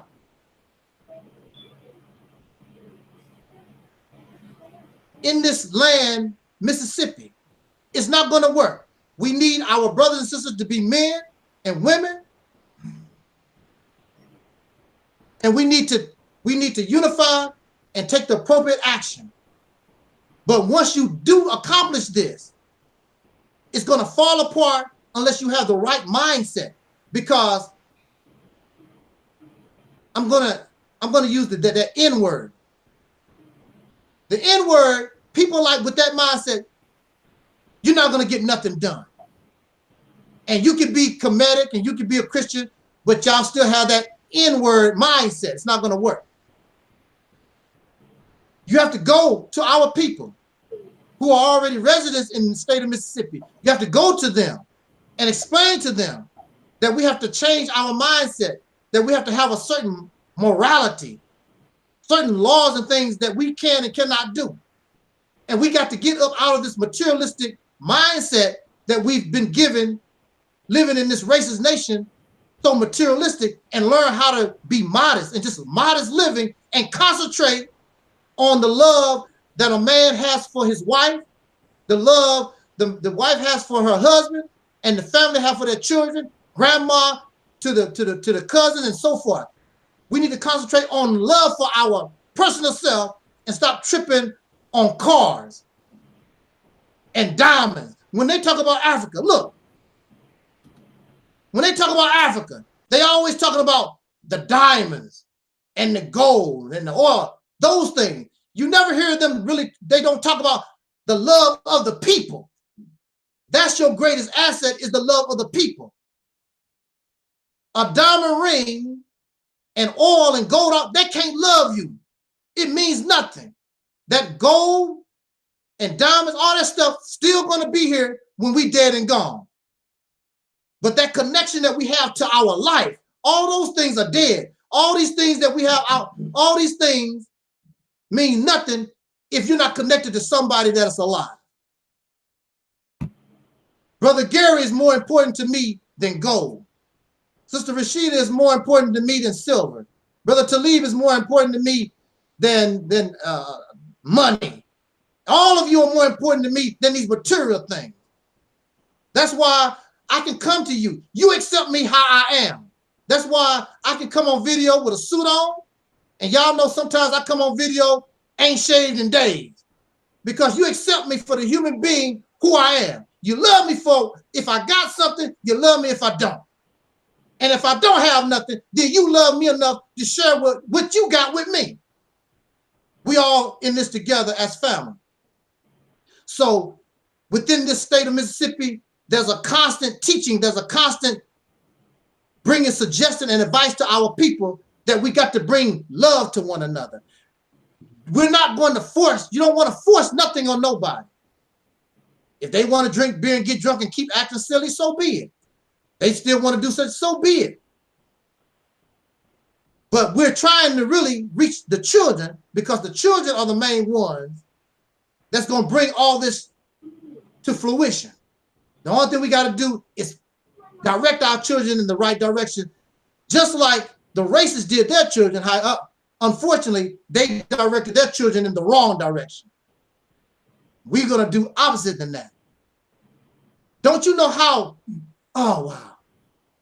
Do you know how full of pride you would be? I know y'all talk about, again, the pyramids, and I heard the brothers talking about all these different things our people supposed to have done in the past or whatever. And you feel so good about that. But can you imagine the pride you would have when we are able to go to the Mississippi, and basically it's all soul brothers and sisters. We running the government, we running the politics, we growing our own food, we got all these thriving businesses, and all the other states, all the other people around the world looking at us. Here we are slaves. We was drug dealers and whoremongers and drunks. And here we are, but we can come together and create this state. And we got international trade going. Don't you know? I'm not telling us not to ignore the great accomplishments of the past, but we are alive right now. And we need something big that we can feel proud of. All of us. We do this thing, this campaign called Operation Exodus Mississippi. We do that. All of us get the credit because the way it's designed, every man, woman, and child, even an infant, take that infant, put a seed in that infant's head, go to a farm and take a picture of that infant putting a seed in the ground. So when that child gets big, look what you did to create this. All of us, no individual, no organization gets the credit for Operation Exodus Mississippi. Of course, I'm bringing the idea, myself and Brother Taalik. Of course, we bring the idea. But all of us get the credit for this. It's about us, every man, woman, and child. And we become workers. We didn't mind working for the white man, picking cotton. Now you can go to Mississippi and we're going to pick cotton again, but it's for ourselves. Picking corn and tomatoes for ourselves. Oh, man. I remember growing up, I'm the child of a sharecropper. There's nothing, look, y'all, there's nothing like going into the garden and taking a tomato, pulling it off the vine, and eat that tomato straight off the vine. You don't have to worry about no chemicals or nothing. I didn't even wash the tomato off. I used to go to the garden and pull a turnip off the ground and knock a little of the dirt off and eat it straight raw. There's nothing, many of our children have never seen a seed go into the ground and then it produces the food that child is going to eat. They've never seen that before. But in Mississippi, every man, woman, and child is going to see them seeds go into the ground and you're going to produce your own food and build your own houses, plant your own forests, do all that for yourself. Everything that you want to is right here. This is the way to do it. And you're using the law and the politics. You're already in that position. Our brothers and sisters in Mississippi and perhaps in Alabama, in many places and towns in this country, they are already in those positions. They just really don't know what to do. They don't have a real plan. This is the plan. This is what we're going to do. This is how we got ourselves. And if we do it, oh man, if the people from Kemet could come back, if the people from Timbuktu could come back and see what we have done in this modern time, they're going to say, damn, we built pyramids, but look what they done. And see, on top of that, look what you have done. You are in the process of destroying racism itself. That's what you're doing. You're creating a sanctuary state, a safe zone for all our people in the 48 states. If they get sick and tired of the hell they're catching in California or New York or Michigan, wherever they are, you create a sanctuary and a sanctuary for our people. And when it gets too populated, then you put your eyes on the prize for Alabama and Georgia and Tennessee, wherever the sky's the limit. Least to say, for those of us who want to go back to the continent, now you're putting yourself in a position to go to the continent or wherever you want. You can do what we want to do. Create that nation to yourself. But the way that y'all doing it now, it's not going to get done. It's not going to get done. It's too small. We need something really, really big to get into this game. Something really, really big. And Operation Exodus Mississippi is that something that is really, really big. We got to think big. We have to use our brains. The only thing I'm doing right now is bringing the foundation because there's going to be obstacles, there's going to be problems. But see, it's not about me. I'm going to ask advice from Brother Gary. I'm going to get advice from Sister Rashida. I'm going to get advice from GL. I'm going to get advice from Brother Baraki. Oh, I said his name wrong. Bakar. See? You got me. We're going to get advice for each other. We have the talent to get this job done. But in these little groups and organizations, it's not going to get done. It's not enough. But we, as a people, we got electricians, we got carpenters, we got architects, we got all the tools, all the talent that we need in order to get this job done. Domestically and abroad, we can get the job done. But right now, like I told you, those of us who are alive today, the only thing we can do is get the process started. And really, to be quite honest, we're damaged goods because we're carrying the influence of living with races going on 500 years. We got all this little stuff that's messed up about us. But when you isolate your children from this bad, nasty society, and they don't, and you deprive them of this detrimental behavior that they see around themselves, our children can get better. When you put children in a better environment, the children get better. Matter of fact, even if you put people, grown adults, as old as myself, when you put us in a better environment, we become better. The reason why the people keep getting worse and worse and worse is because they are in a nasty, filthy, corrupt environment. We are in toilet stools. And some of y'all think that your doo-doo don't stink. Doo-doo stink, okay? We all in the same toilet. Well, see, I don't stink like you do, but you stink. It don't make no difference about that. Well, you smell like pee-pee. Well, you smell like doo-doo. So what? We all in the same toilet. It don't make no difference.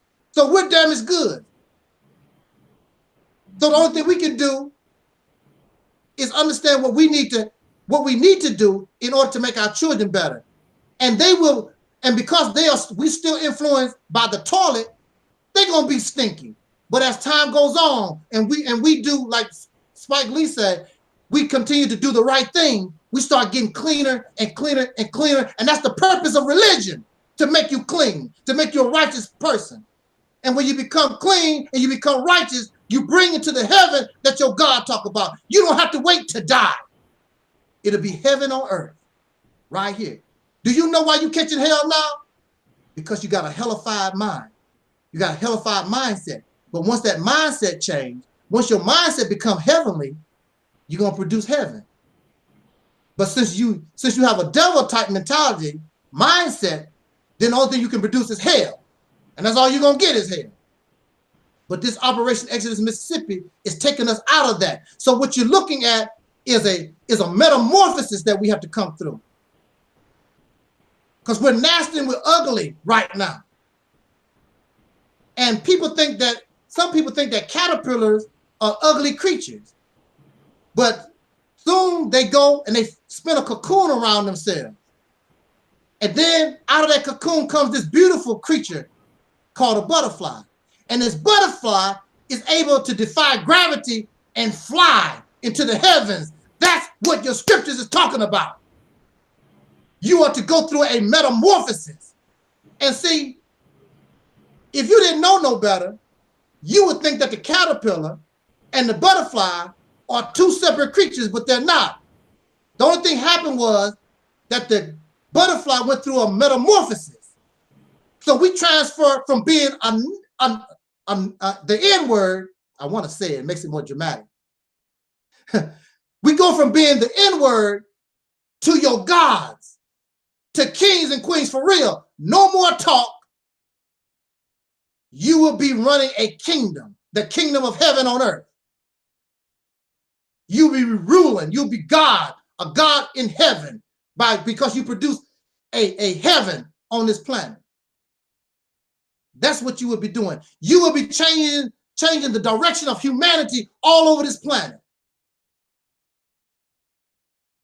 And your scripture goes on to say, those of you who believe in scripture, it says there, it talks about the heaven on earth, that God wants to create a heaven on earth. But in order to do that, you must let the former things pass away in order to make all things new. In order to make all things new, you must let the former things pass away. And I'm very sorry for you. I know you don't want to hear this. All things pass away because you're not going to need it no more in heaven. The reason why you need Christianity is because you're not in heaven. You go to heaven, you don't need Christianity no more. You don't need Islam once you create a hereafter. You don't need that no more. You're already living in the hereafter. Hereafter what? The hereafter you was living in hell. You don't need that stuff no more. So we need to let all those former things pass away. Let it go. That's the reason why nothing new can come, because y'all hold on to something that is old. You're not going to need that no more.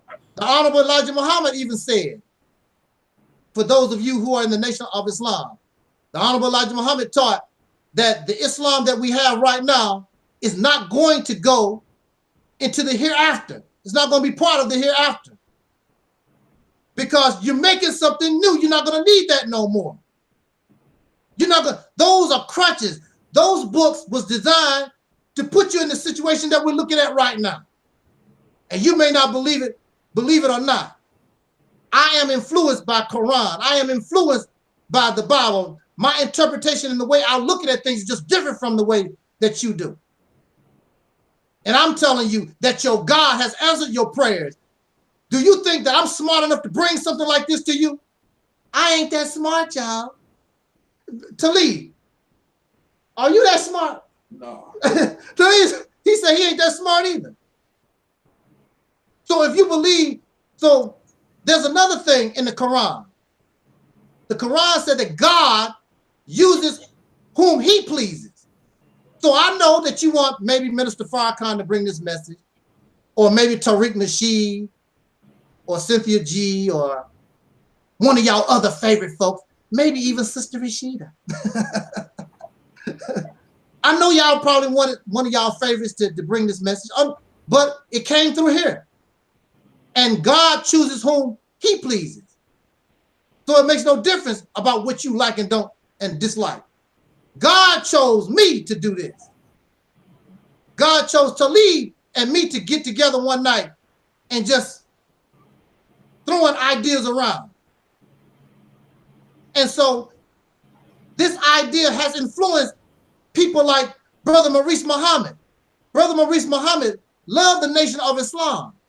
But I've never seen Brother Maurice Muhammad with the energy level and the vigor until he heard this idea of Operation Exodus Mississippi. Now he's all excited and full of energy. There's a reason for that, because we are on time.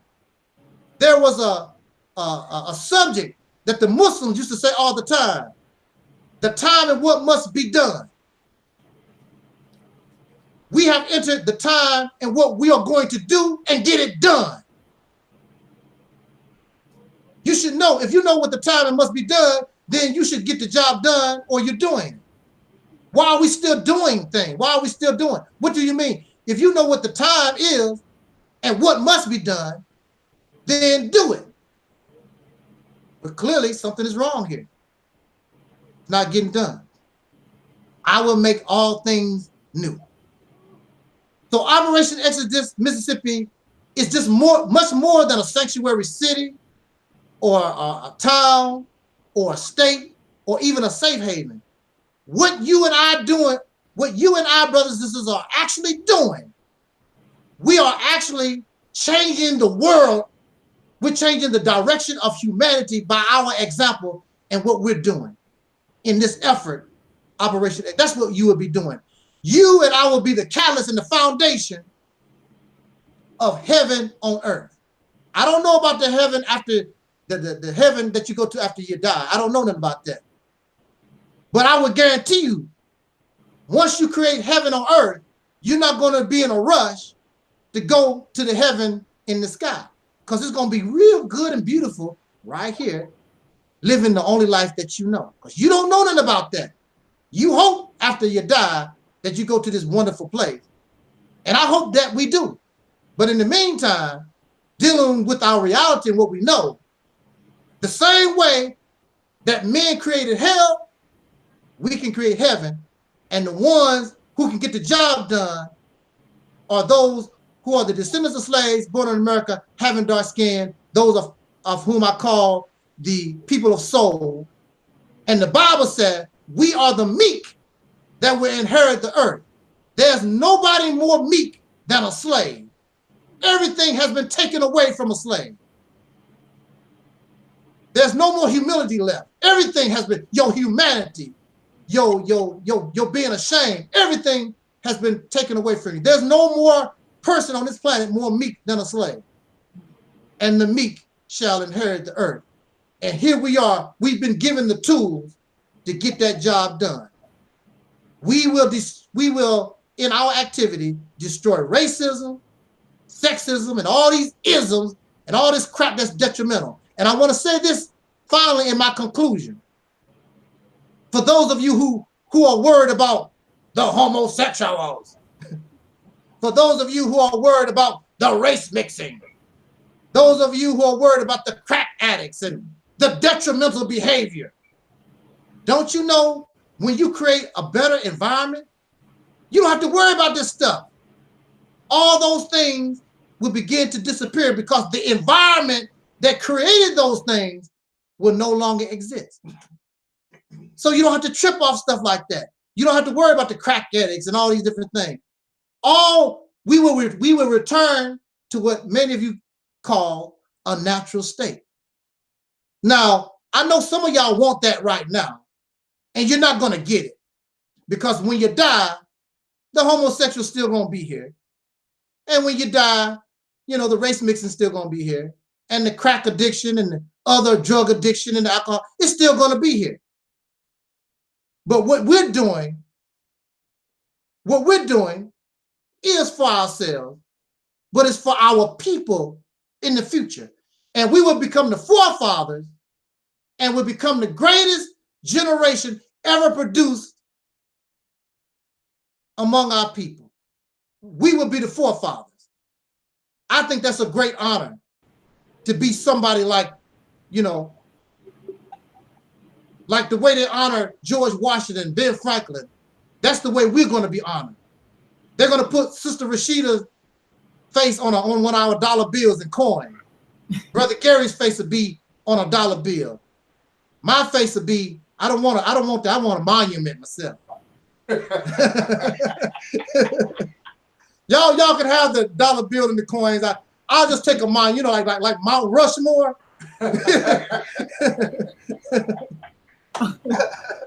Wow. You know, I'll take that, you know. But that's the direction we're taking ourselves, brothers and sisters. Hey, Russia, got people from Russia looking at us.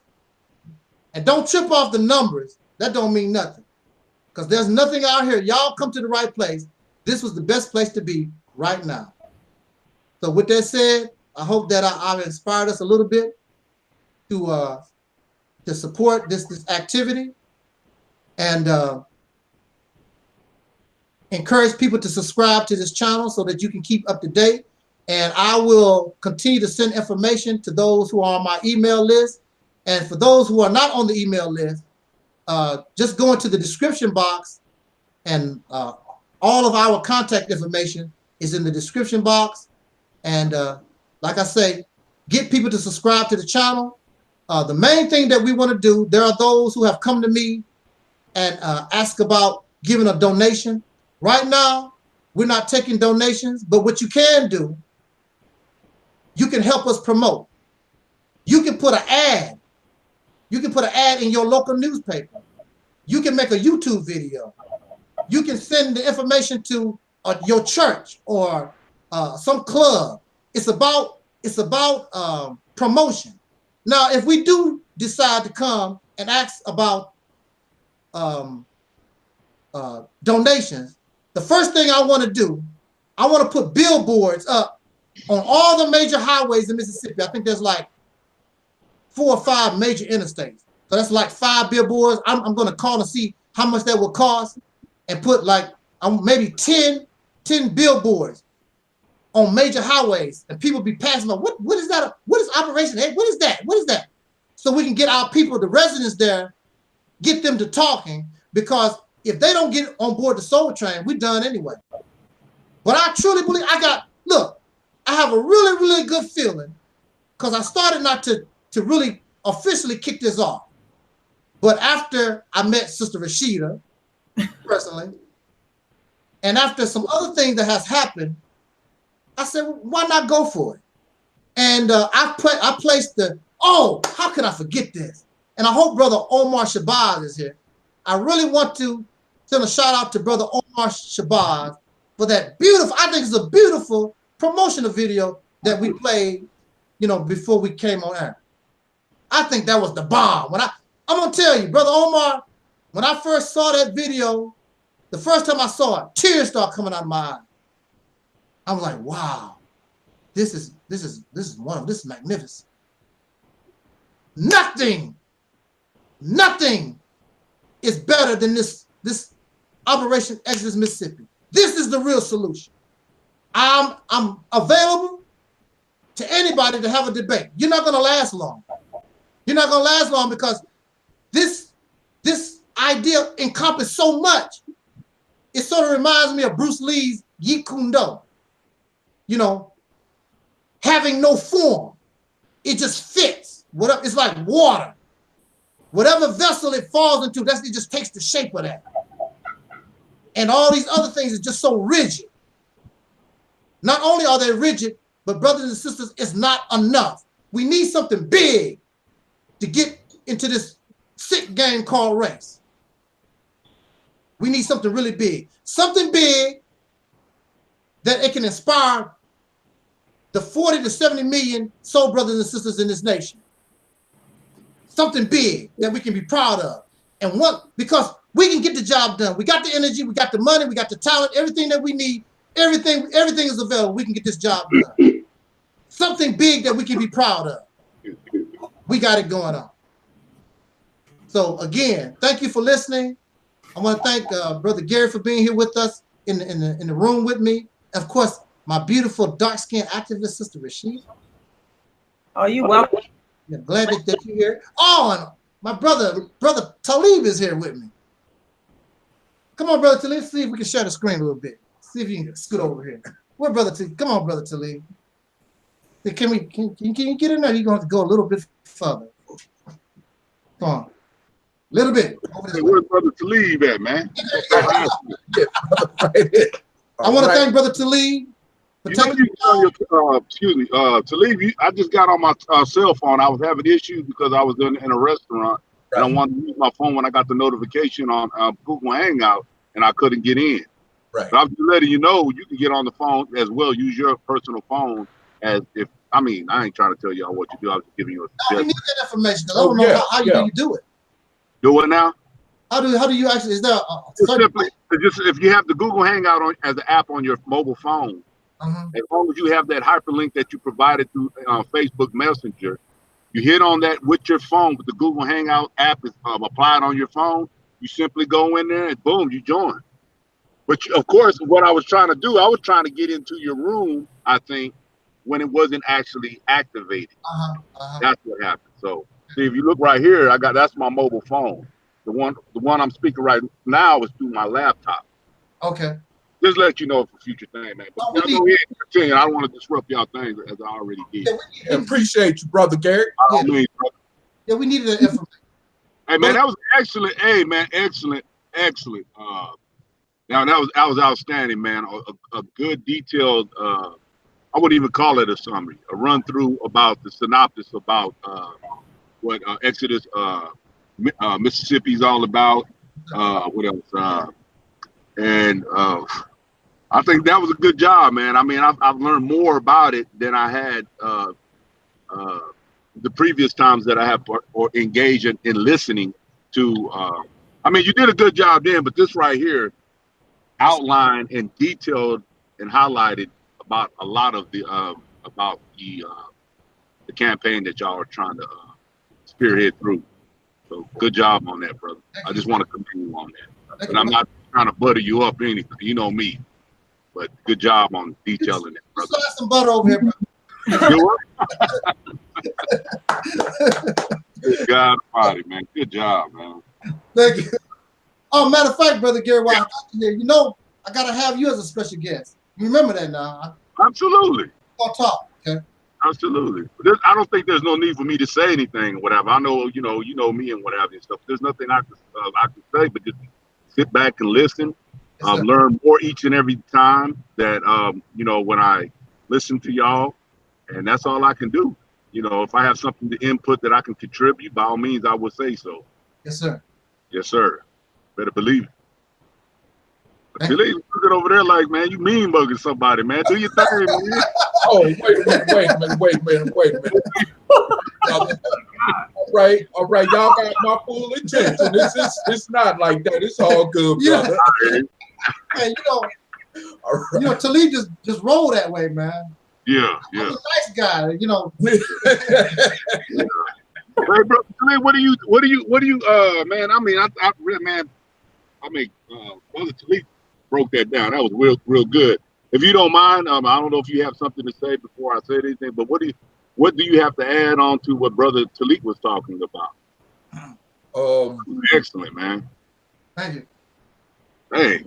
What I want to add on to it is that basically, you know, the stuff I even be pointing out in my own videos or on Hangout, that basically comes all together, you know, under one umbrella. But I want to just say this, that this is important because right now I live in the state of Nebraska, okay?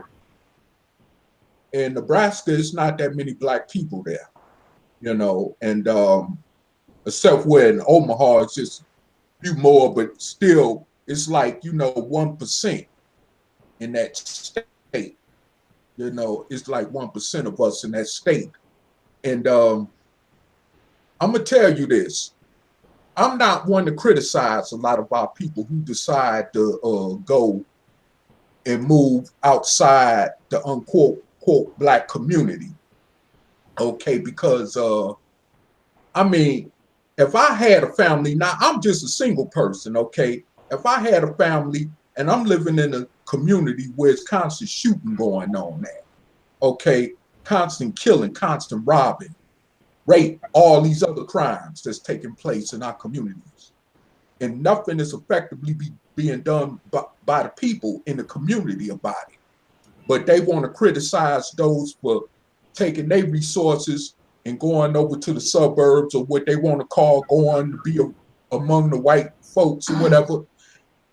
I'm going to say this. I used to be one of those type of brothers, or individuals, rather to say.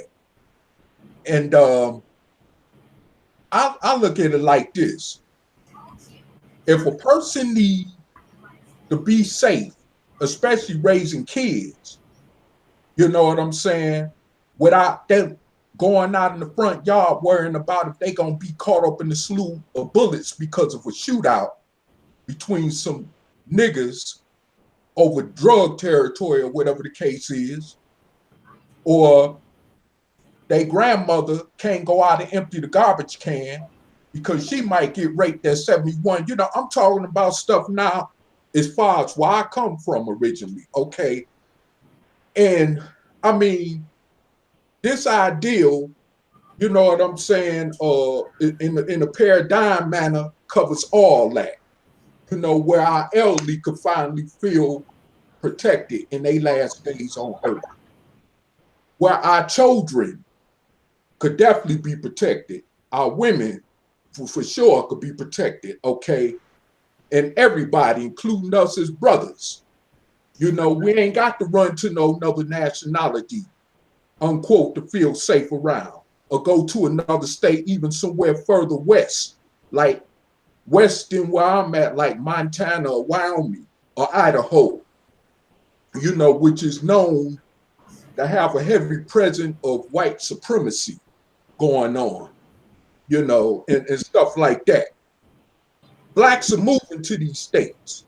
They're moving to Utah just because they want to get away from what they call the urban setting here in America because of stuff like that. Like where I'm at in the particularly in the Lincoln area, which is the state capital, that's like 1 hour from Omaha. But anyway, it's a lot of blacks leaving, like coming from Chicago, coming from Detroit, or coming from even far as California and other different places, Texas and whatnot, that's flocking there.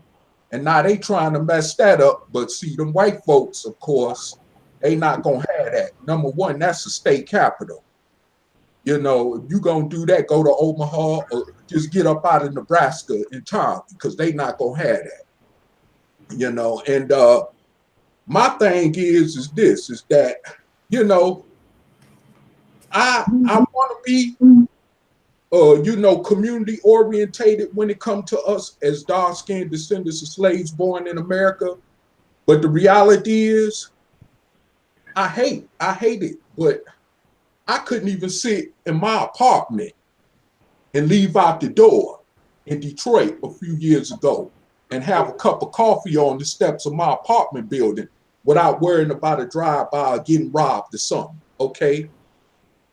I could do that in Lincoln, Nebraska, and I'm not saying this to brag, because it's a low-income neighborhood I live in, all right?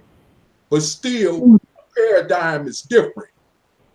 And it should be like that in all Black communities, wherever we at, as far as being mostly populated in the United States, especially in places like Mississippi, Alabama, Georgia, and Florida, or South Carolina and stuff like that. So I feel like this, that we need to definitely create a reality where we ain't got to keep running and facing and being stuck out like a thorn around all these racist white folks. And of course, like what I deal with in Nebraska. Because I mean, you know, they got definitely ways of showing their racism. And I have to really, I'm gonna be honest with you. And I'm not saying this because I'm so terrified at the situation. Let's not get it wrong, but the reality is we're living in America, okay? And racism is well alive and it exists. But the thing is that I have to walk on pins and needles in a way of saying it, or a better lack of term of word, just to watch myself, because I'm around the majority of them. But I'm at the same time, I'm not gonna kiss their ass either. I mean, if things get too far gone to where I feel violated or disrespected or even discriminated against, I'm gonna still speak up. You know, you ain't got that many type of Negroes in that area like that, because those ones that is in that area, they like to try to get along with them. You know what I'm saying? But see, I mean, but I still try to deal with them on a diplomatic level without me having to resort to what they think we are anyway when they stereotype us as being violent, when they stereotype us as being aggressive, you know. But I do what I need to do to abide by the laws and do what I need to do while I'm there, okay? But like I said, if we develop this reality called Operation Exodus Mississippi by straight up getting it off the ground and actually putting it at task as far as emotion of this becoming a real reality where people can look forward to, you know what I'm saying?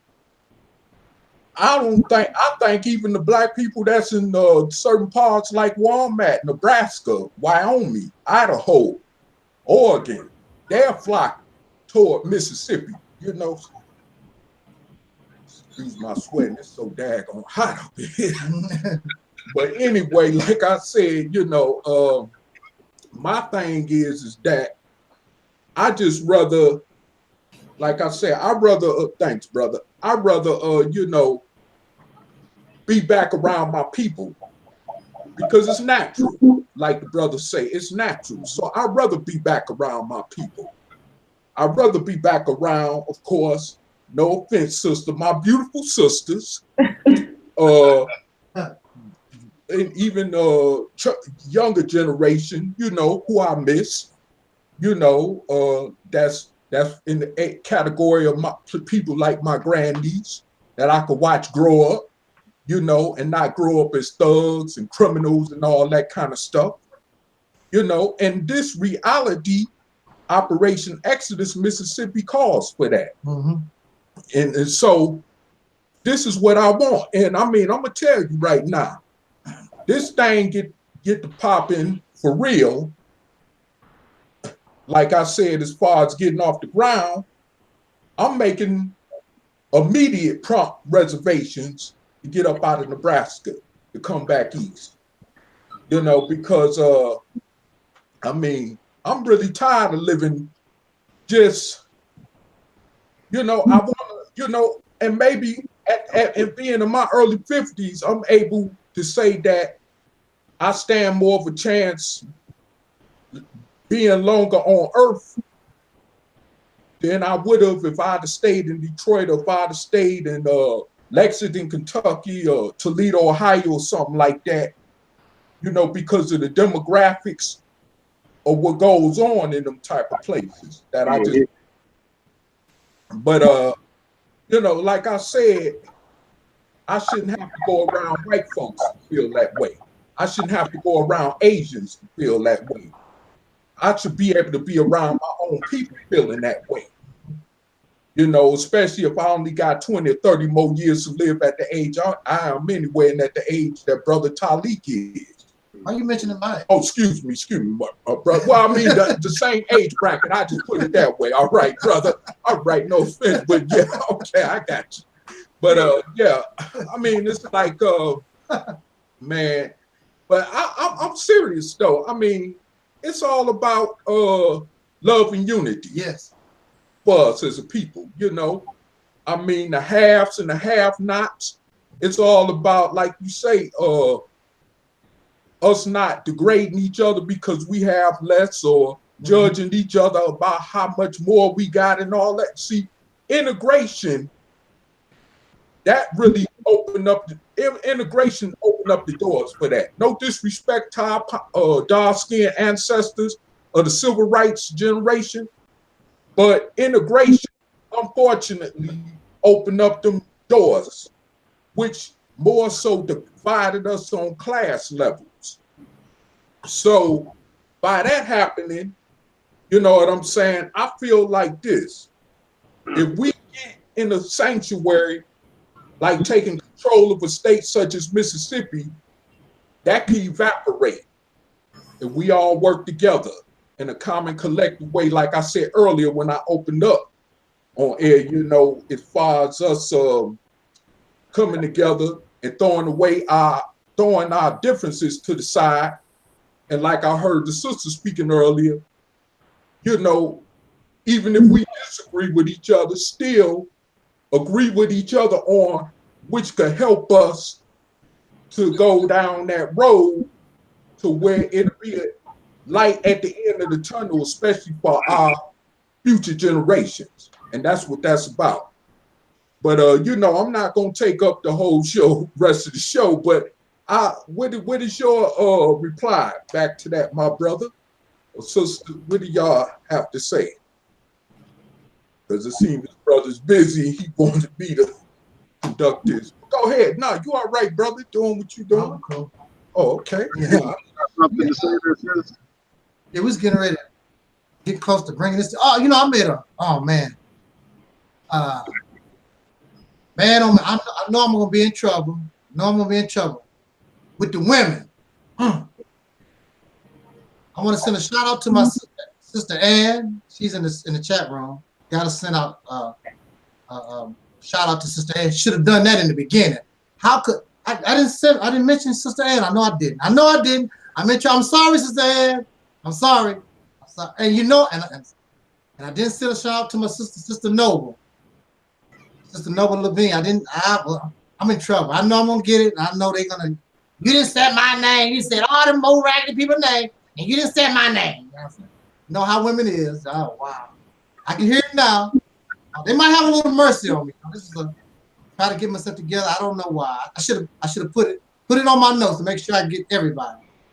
But yeah, we getting ready to flow out of here. But I want to also give my. I just want to say one thing. Hey, see this button on this brother here? Lift up and let me see the button. Malcolm, of course. Yeah, this button with Malcolm. I just want to say one positive thing about the state of Nebraska is that I'm proud to at least be living, even though I'm living in a majority white populated state, like I say, but in a way it makes me feel proud because a brother like this was produced there. Mm-hmm. Not too many people know that, but he was before he became Detroit Red. Lincoln? No, it was Omaha. Oh, Omaha. And they do got a community center named after him and some type of kind of monument in the house born in Omaha. If you ever pass through while you on the road, brother, you might want to stop and check that out in Omaha. You too. Mm-hmm. Okay. And with that said, we're gonna pass the mic and get the last few words from our sister Rashida. Sister Rashida, mic belongs to you, sister. Well, thank you. I just want to say I really enjoyed listening to what everybody has to say. I'm actually looking forward. I'm a super detail-oriented person. So now that you've opened up, the foundation of what Operation Mississippi is all about, summarized it, I'm looking forward to an in-depth look at it in terms of the details of how everything will be mapped out, because I think it's just listening to what you're saying, listening to the brothers speak. There's a lot of Black people all around the United States that want out of whatever. So a lot of us are in misery. Yes. So, we talk about the next generation. It seems to me it's getting more miserable as the generations go on. And that's the irony is, we talk about the civil rights movement, which I do respect all the brothers and sisters who sacrificed and did what they needed to do for Black people. But like the brother just pointed out, one of the impact of the civil rights movement was a class system.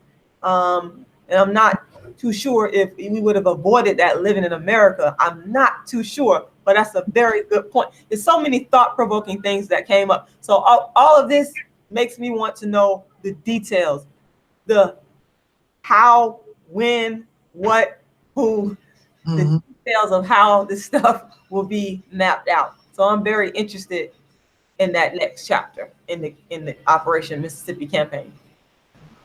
I'm interested. Can you help me?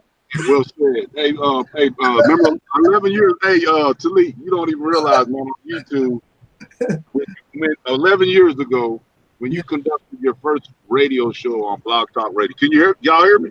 Yeah, yes, sir. I think it was 11 years ago, and me and you had a little. We were bumping heads a little bit over some goddamn over potato salad, basically, over the Loon Moon. Yeah, the lunar. Yeah. Yeah, we kind of went at it. It wasn't real serious. And then after a week, you made a video of me. I made a video of you. And then we set aside, we reconciled, and then you got me on the talk show. But the thing that I was discussing, and I've said this about 3 months ago when I was in that hotel and what have you, stuff, when I was talking about reactionary and proactive. Yeah.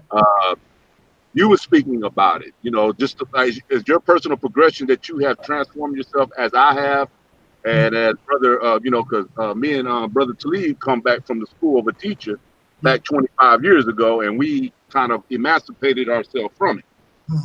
But I was speaking about what you touched on is that you had to get rid of a lot of the symbolic speak talk that was reactionary, but it wasn't tangible. It didn't have no effect in the reality because, like I said, a lot of times, as a group of people historically here in the United States for centuries, is that we're deprived people historically, systematically, institutionally, evasive, implicitly, explicitly.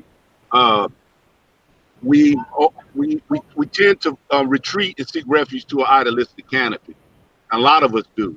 And remember, and I'm speaking about, like when you speak about integration about Martin Luther King to lead, I was speaking on that radio talk show 11 years ago that us Black folks, we tend to seek refuge.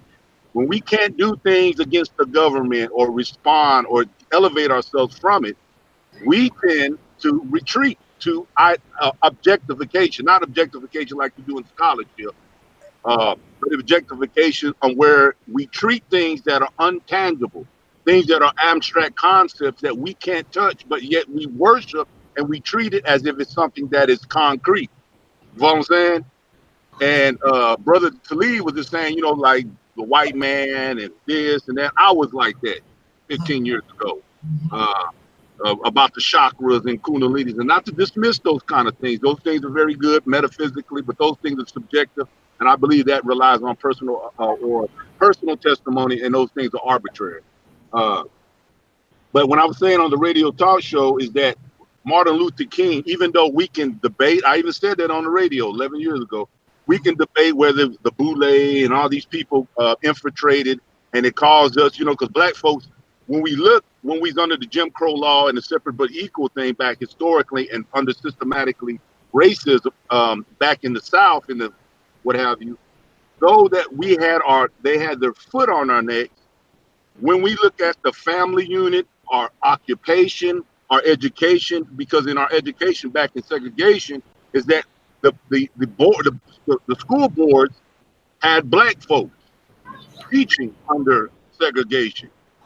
And what I was saying is I understand integration. When we integrated, we compromised a lot of with the ramifications that we see with the breaking of the because of liberal laws and what have you in the six. But anyways, to get back to reactionary and proactive, is that what Brother Taalik is actually doing? He had to shed a lot of this stuff, this fantasy stuff, in some degree, and we have to look at things that are realistic.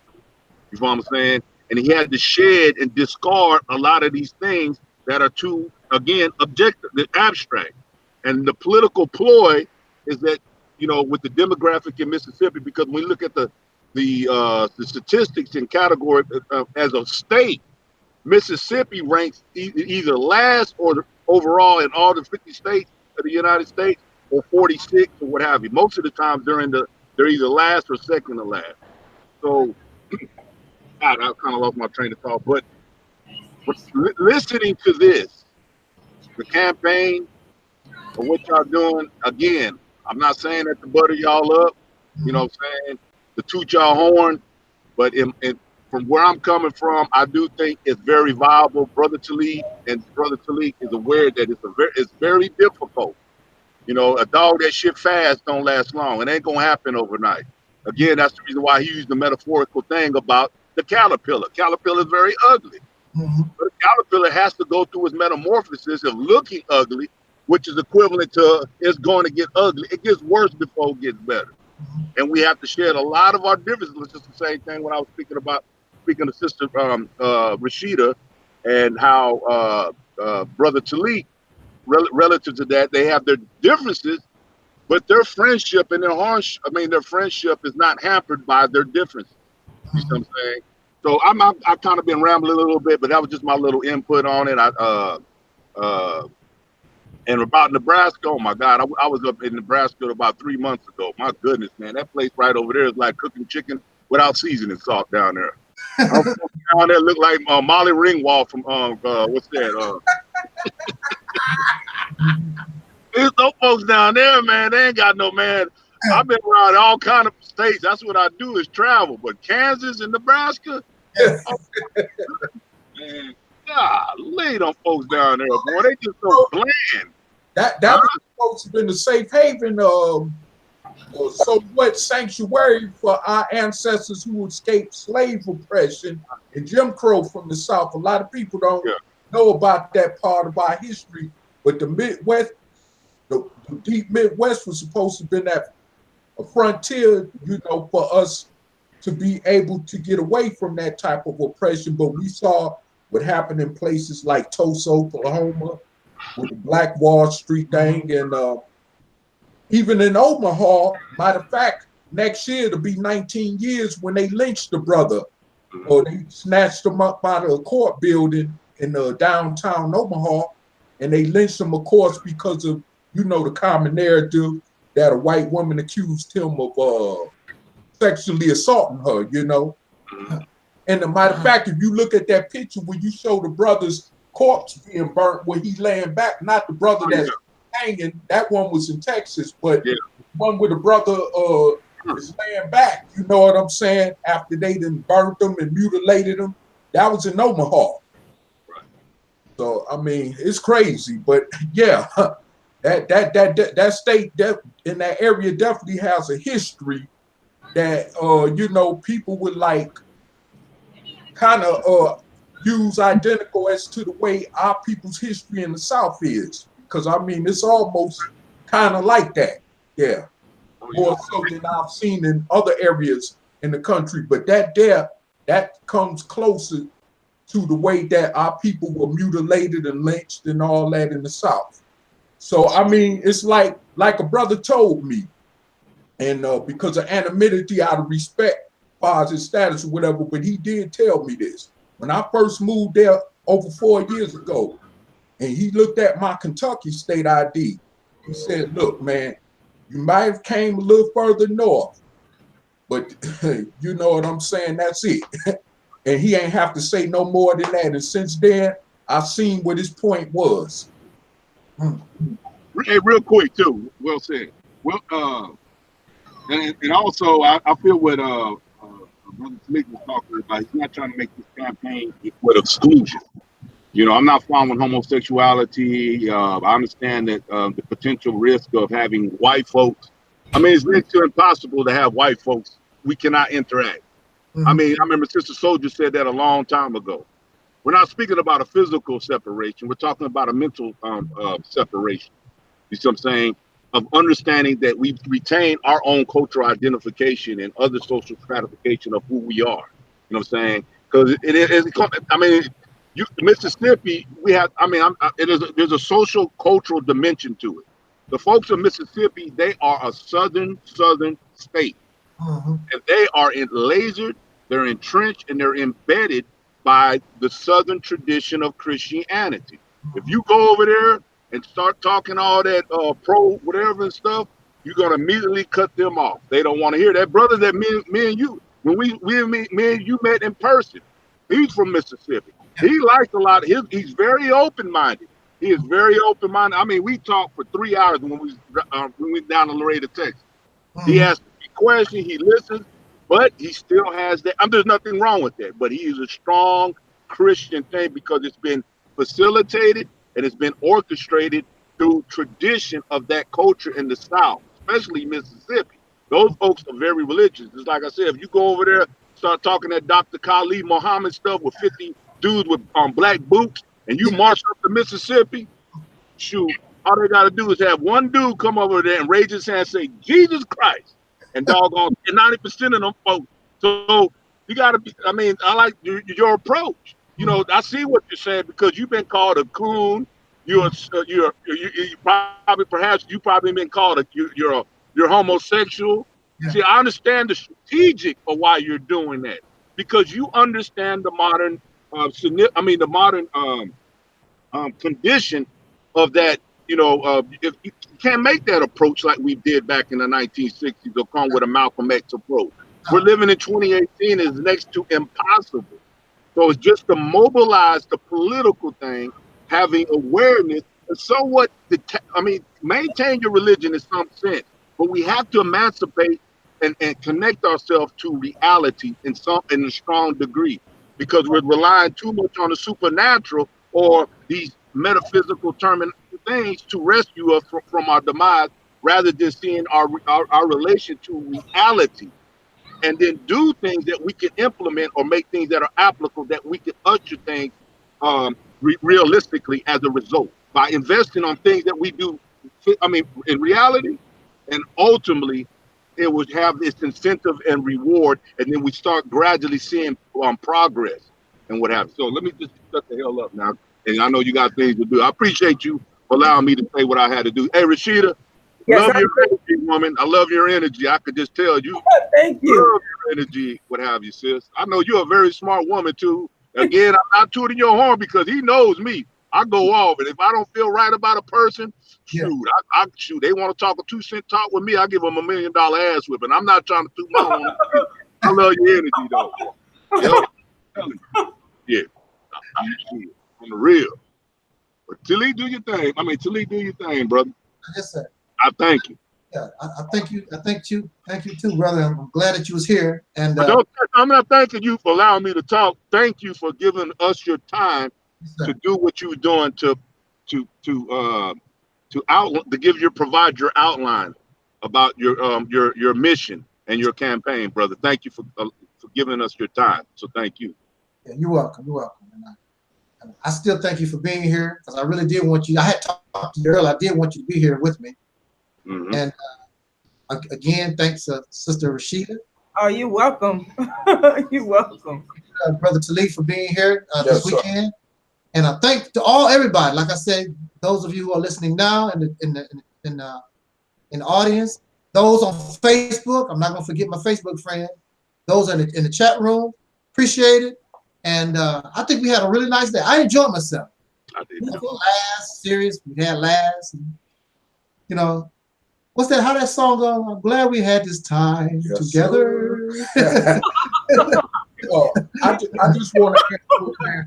I would like to just add one last thing.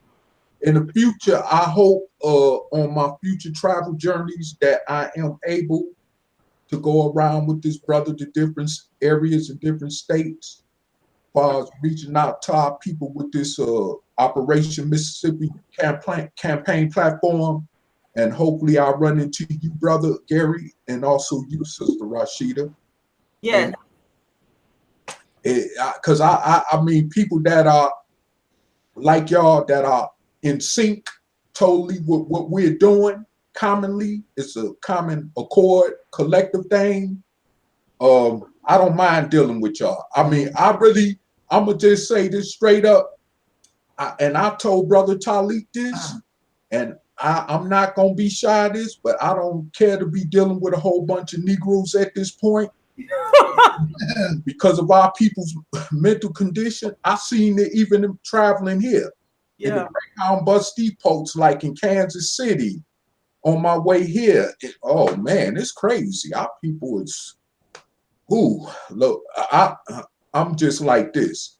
The only thing I could do is, like I still been doing, is just be patient and deal with our people and hope that we get this thing going as far as getting this campaign of Operation Exodus Mississippi off the ground so that we can actually build a new reality and we can live finally in peace among each other instead of talking about so much trying to live in peace with other people who don't obviously want to live in peace with us. So we got to learn how to live with each other in peace first anyway, before we could even go that route. But I'm just glad to have y'all on this chat, this live chat. And I thank my brother Taalik, because if it wasn't for him, I'm gonna tell you, you know, brother Gary, as far as when I said bunk Black consciousness, I was totally done with our people at that point. Oh wow. No, I wasn't done. I was just done with I'm not done with it. I know what you're saying, but as far as the Black conscious thing, period. After I left that, I wasn't done with us as a people, because I seen somewhere in my gut feeling that it was some hope for us. That one day we can rise up out these ashes that we find ourselves in. But what I'm trying to explain is that I was done with that Black conscious thing to the point where I feel like it kind of really was driving me to the point of craziness. I'm gonna just you gotta go into more detail about that one day. Hey, I don't mind. And we gonna have a future. When we have one of our future live chats. Remember to bring that back up, and I would definitely remember that. And if you got to remind me, and I would definitely go into that. Because Brother Gary, me and you both know, we've been down that similar road, you know. I got my shit together. I want to hear this. Oh my God. I feel you on that, bro. And it's mass common knowledge. So, whether people agree with it or not, everybody in the public know, the media, social media, even mainstream media know about what me and Brother Gary came from. So it ain't no secret. Yeah. It's everything. That was a true example of being indulged in that idealistic thing. Yeah. Being embedded in that kind of stuff, but then in reality, shit, our world was in a disarray. And then when I emancipated myself from it, man, I mean, I prospered. And that's my biggest thing is I try to tell everybody, man, get your shit right first. Right. You know, I focus just like he was saying. I mean, I got that video when I was speaking about the white man. I mean, get yourself right first. You know what I'm saying? Empower yourself and what have you. I detached myself from focus on what was I doing? I was, you know, and a lot of my brothers and sisters, man. I mean, back in 2000, what we cats are doing, hell, I was with Lord Abba, Sabir Bey, and King Noble, Saab Netter back in 2000 and shit, man. And this was in 2000, not 2008. But anyway, I'm talking. Brother Taalik got something he got to do. I'll get the All right. Bro, once again, we'll talk about that later on. Once again, Brother Gary, it's my pleasure. And also, Bro Shida, it's my pleasure also. And we will be getting together, hopefully in the future, definitely. All right. And y'all have a good one there, Rashida. Yes, Taalik, Brother Taalik. Right. Peace Right. and love, man. Y'all and ladies. Be out of here. And I like these Brother Gary and Sister Rashida because they keeps it real. That's why we together. Without a doubt. That's what I like. Right, but that, hey, you know what I said? I tell everybody has misappropriated that word, keeping it real. Don't be real, be honorable. Be honorable. There you go. Kill yourself. Kill yourself so you can live. Get up out of here and get on my Facebook and do some honorable stuff right now. Because what happened? It's gonna be nice. What happened? What y'all want to. But I'm very glad to be on here. But I got some fire here and get off my chest here. What happened on Facebook? What happened on Facebook? Yeah, yes. Rashida, what do you say about Facebook? Oh no.